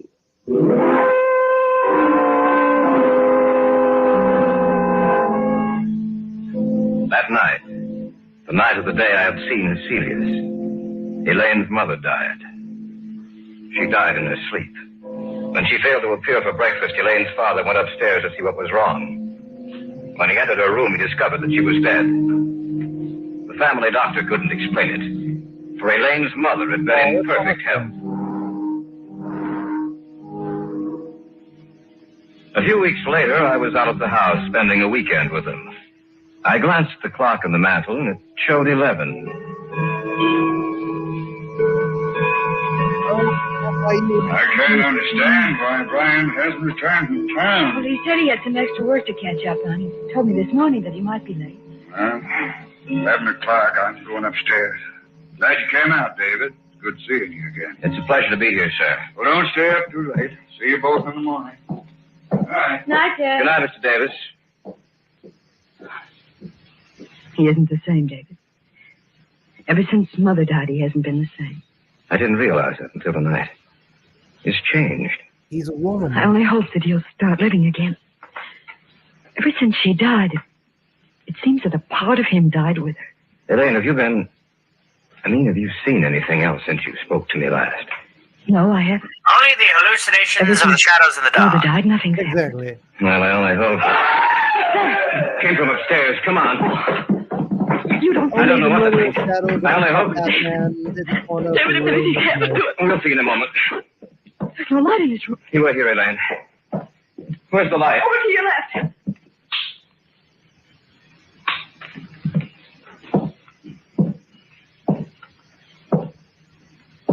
David, what's wrong? Why didn't you leave the light on? Your father's dead, Elaine. Why is that so funny? I had walked into the darkened bedroom. On the bed was Elaine's father. It didn't take a second look for me to know that he was dead. I switched off the light and walked back into the hallway to tell Elaine what happened. And then from the room there had come an eerie, quiet laughter. In the darkness of that room was some unknown evil power. The voice itself was unearthly. There was no substance to it. It sounded as if it came from the darkness itself. No. No, I don't believe you. It's the truth, Elaine. There's nothing more I can do. I agree. We'll have to notify the police. Tell me it's not the truth, David. Tell me it's not true. I'm sorry, Elaine. I wish I could. The father's dead.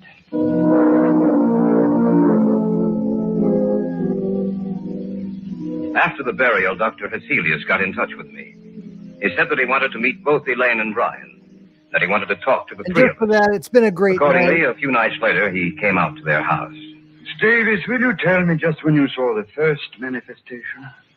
The night Brian was in Detroit. Now, Miss Davis, you have even seen this apparition in the company of other people, is that correct? Yes. The night at David's apartment. All right. Now I'll tell you what I think. You are in deadly danger, Miss Davis. These beings want to claim you. So far, they have had no success. Only in the darkness do they have power. Little by little, step by step, they have been removing the obstacles in their way to reaching you. First your mother, and then your father, Miss Davis. Both died in the same fashion. In the darkness, death struck at them. Now tell me, do you feel their presence here in this room as I talk to you? Yes. Turn out the lights, Brian. Stand by the switch, if you please, Brian. If anything happens, turn the lights back on. All right. Dr. Heselius, Do you want me to continue working with you? Yes, sir. All right, then. Brian, turn off the lights. Yes, Doctor. The room now is in darkness, Miss Davis. Do you feel or see anything? No, Yes. Yes, I do. Do you see anything? Yes. Be quiet, you fool. I know what I'm doing. In front of me.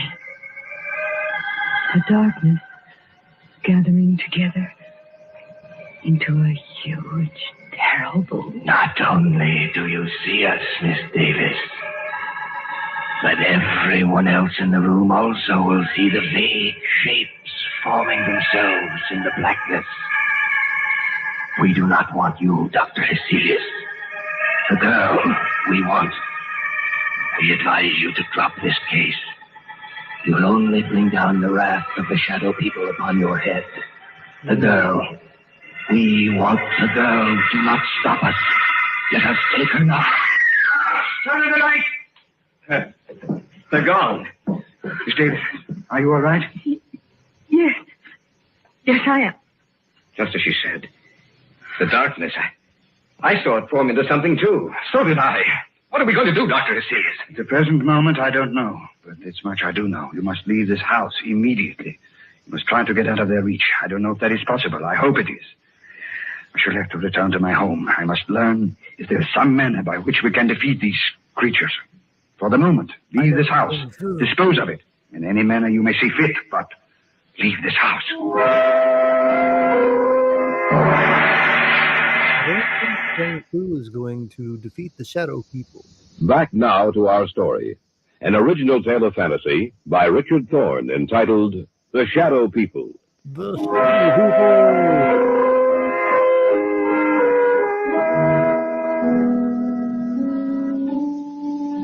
We spent the night in my apartment, three of us. The following day, Brian and Elaine made arrangements to dispose of the house. In the afternoon, Dr. Hecelius called me and asked that I come to see him. David, I'm glad you're here. Anything new, Doctor? Yes and no. You realize, of course, that this spiritual manifestation is not new, that it has gone on for centuries. No, I wasn't aware of that. The Littleton wrote what was supposedly a fiction story about the manifestation, David. He called it the Orla. However, according to the information here on my desk, it was taken from an actual case history. Of course, he embroidered the story, added a few touches to something he didn't realize actually existed. But have you found anything with which we can fight them? Everything depends upon an answer I received from a colleague of mine in Paris, Dr. Henri Renaud. I dispatched a telegram to him last night. Why hasn't he answered by now? There are that's the problem. Why isn't he must be answering? done. It will take a few days, I'm afraid. We have to wait, David. There's nothing else we can do.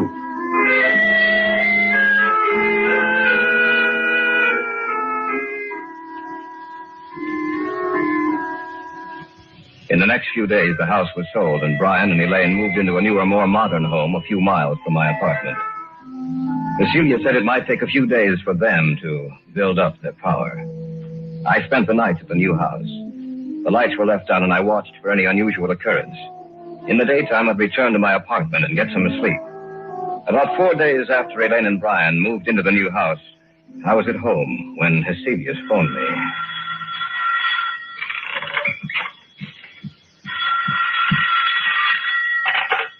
Hello? David? Yes, Dr. Hecelius? I hate to tell you this, David. What's the matter? What's wrong? They were a step ahead of me, David. I just received word that Renaud died or was killed. At the very moment I sent the telegram to him.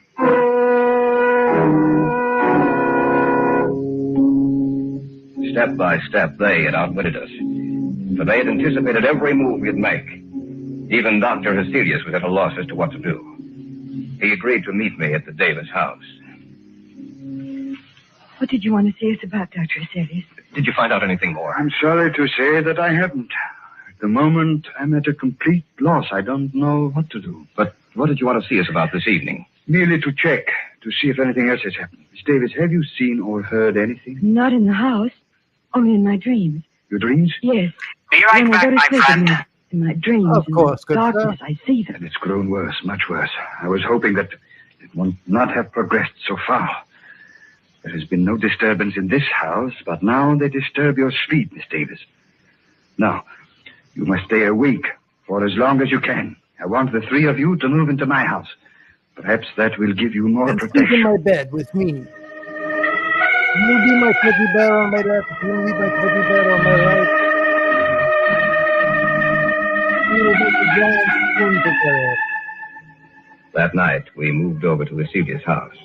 And spoon. Perhaps Elaine would have more protection there. From there, we might be able to devise some plan of action, some way to beat those beings. Beat the beans? For a few days, things were quiet. The shadow people seemed to have withdrawn. For a while, I thought that we might have succeeded in thwarting their purpose. Elaine no longer complained of troubled sleep, but that condition lasted for a few days only. About 10 days later, started flowing. they made themselves known and felt again. Oh, that beautiful bean. That night, we were in the study, when suddenly Hecelius whirled around and... Elaine, what are you looking at? Outside the house. Right where the light waves off. I see them. She's right, Dr. Hecelius. I can see them, too. What should we do, Doctor? Nothing. What do you mean, nothing? There's nothing we can do. We can't just... We can't do anything, Brian. Don't you understand that they have us at their mercy?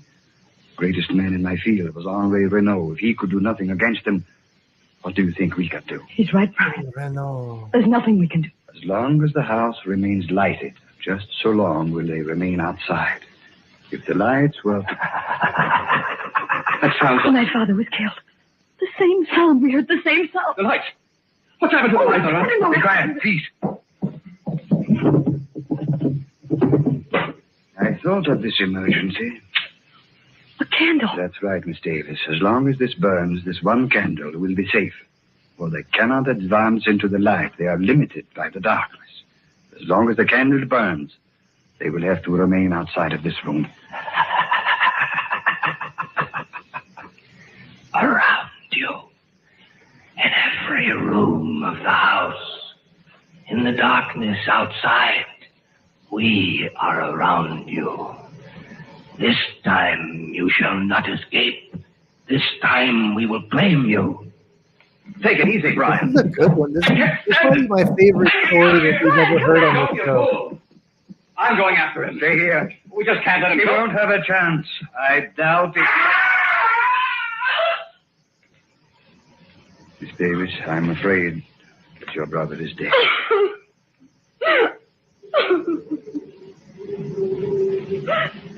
The wind, Doctor. Listen to the wind. I know. Yes, Doctor. Listen to the wind.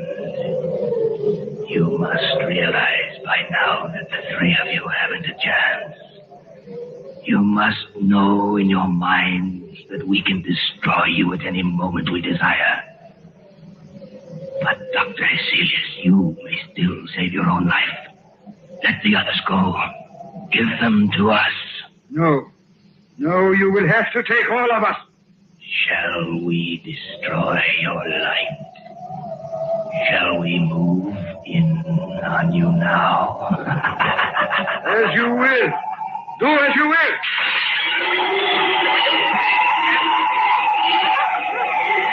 Sorry, David. The candle is out. The figures in the darkness.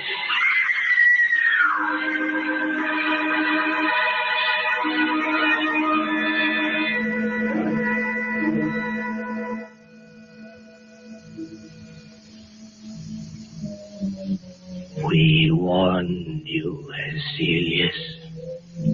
You and the others are dead now. And we shall live on the earth. And man in the day shall not see us. They will know that we wait for our chance. That we walk with them. Only in the night, when the darkness grows together, and the forms of the shadow people are shaped from the blackness, will they see us. Then they will know that we are their companions. Look next to you, there, in the shadows.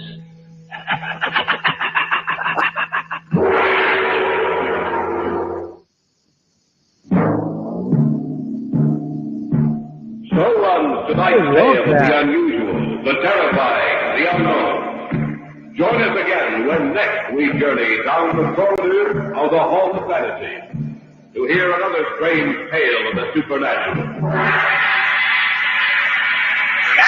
All characters and events portrayed in these programs are fictional, and any... That was a good one. I think that might have been my favorite story that we've heard on this show at all. That was a really good one. I love the idea of shadow people, like that movie Lights Out. That was terrifying. I don't know. That maybe it's just me. I love that though. What do you say, Alastor? Well, your content seems to be getting better and better. You're fishing up quite some decent tapes. I'm not going to disagree with you.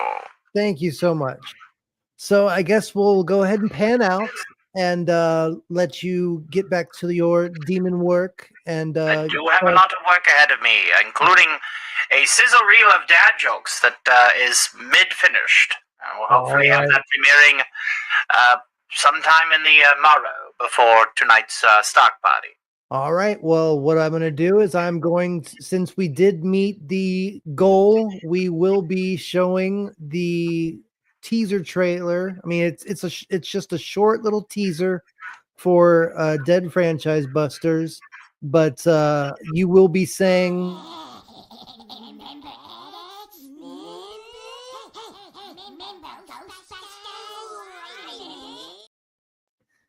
I remember. We certainly do. All right. Let's go ahead and play this out. And I hope you enjoy. This is the Dead Franchise Busters teaser trailer to get ready for. I do hear an echo, though. Not anymore. Never mind. Okay, here we go.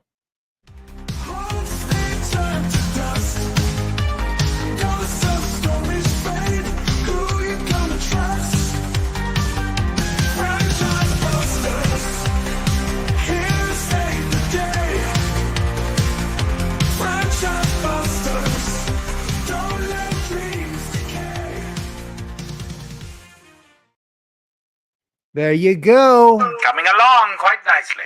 Thank you very much. That's the intro for Dead Franchise Busters. Get ready because I got a lot in store for this year, and it's going to be one hell of a year, man. And it started off great, finally fixing my audio equipment. That was a huge step in the right direction. So thank you so much for being here, everybody. And all I can say is I love all of you so much. Thank you so much, Alastor, for being here as usual. The Radio Demon. I wouldn't have it any other way than to do radio programs with the Radio Demon himself, Alastor. Thank you so much. Give my best to Stark and let him know that I love him to death, and I'm so glad everything worked out. And we'll call it a night there. Thank you so much, everybody, for your generosity tonight. And other than that, may the power protect you and have a great night and kick some ass in 2025. Get your New Year's resolutions and try to stick to them as much as you can. We all need to work to better not only ourselves, but everybody else. Try to do something good for other people. Try to pay it forward. When somebody does something good for you, something kind-hearted, even if it's just something simple like giving you a nickel to cover your bill at the cashier, whatever, anything like that. Pay it forward. Everybody needs a little hope in this world right now. Be the hope. Be the reason that other people find hope in this world. And yeah, exactly. Be the reason someone smiles every day. That is the best advice that you could give. Thank you so much, Sean Carter. Yes, be the reason that someone else smiles every day. Be the reason that they have hope in the world for love and being able to get along in this world. Even though we may not agree on everything, that's not the point. The point is to care about each other and love your enemy as you love yourself. So push it along. God bless everybody. I love you all. Let the power protect you, and we'll see you tomorrow at the Stark Party. All right. Night.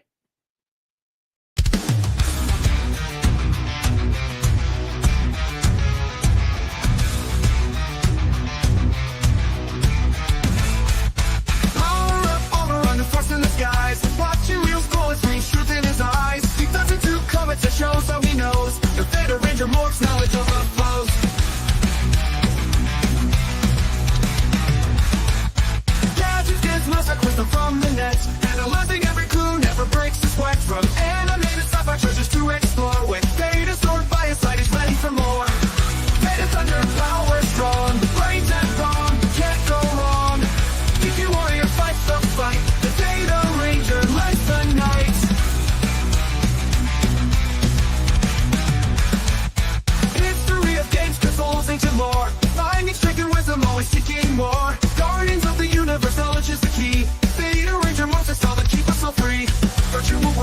dreams and theory streams, decoding complex thoughts and reveling schemes. Comic panels, pages, web of untold tales, with wisdom and power never ever fails. Geeky heart, heroes might,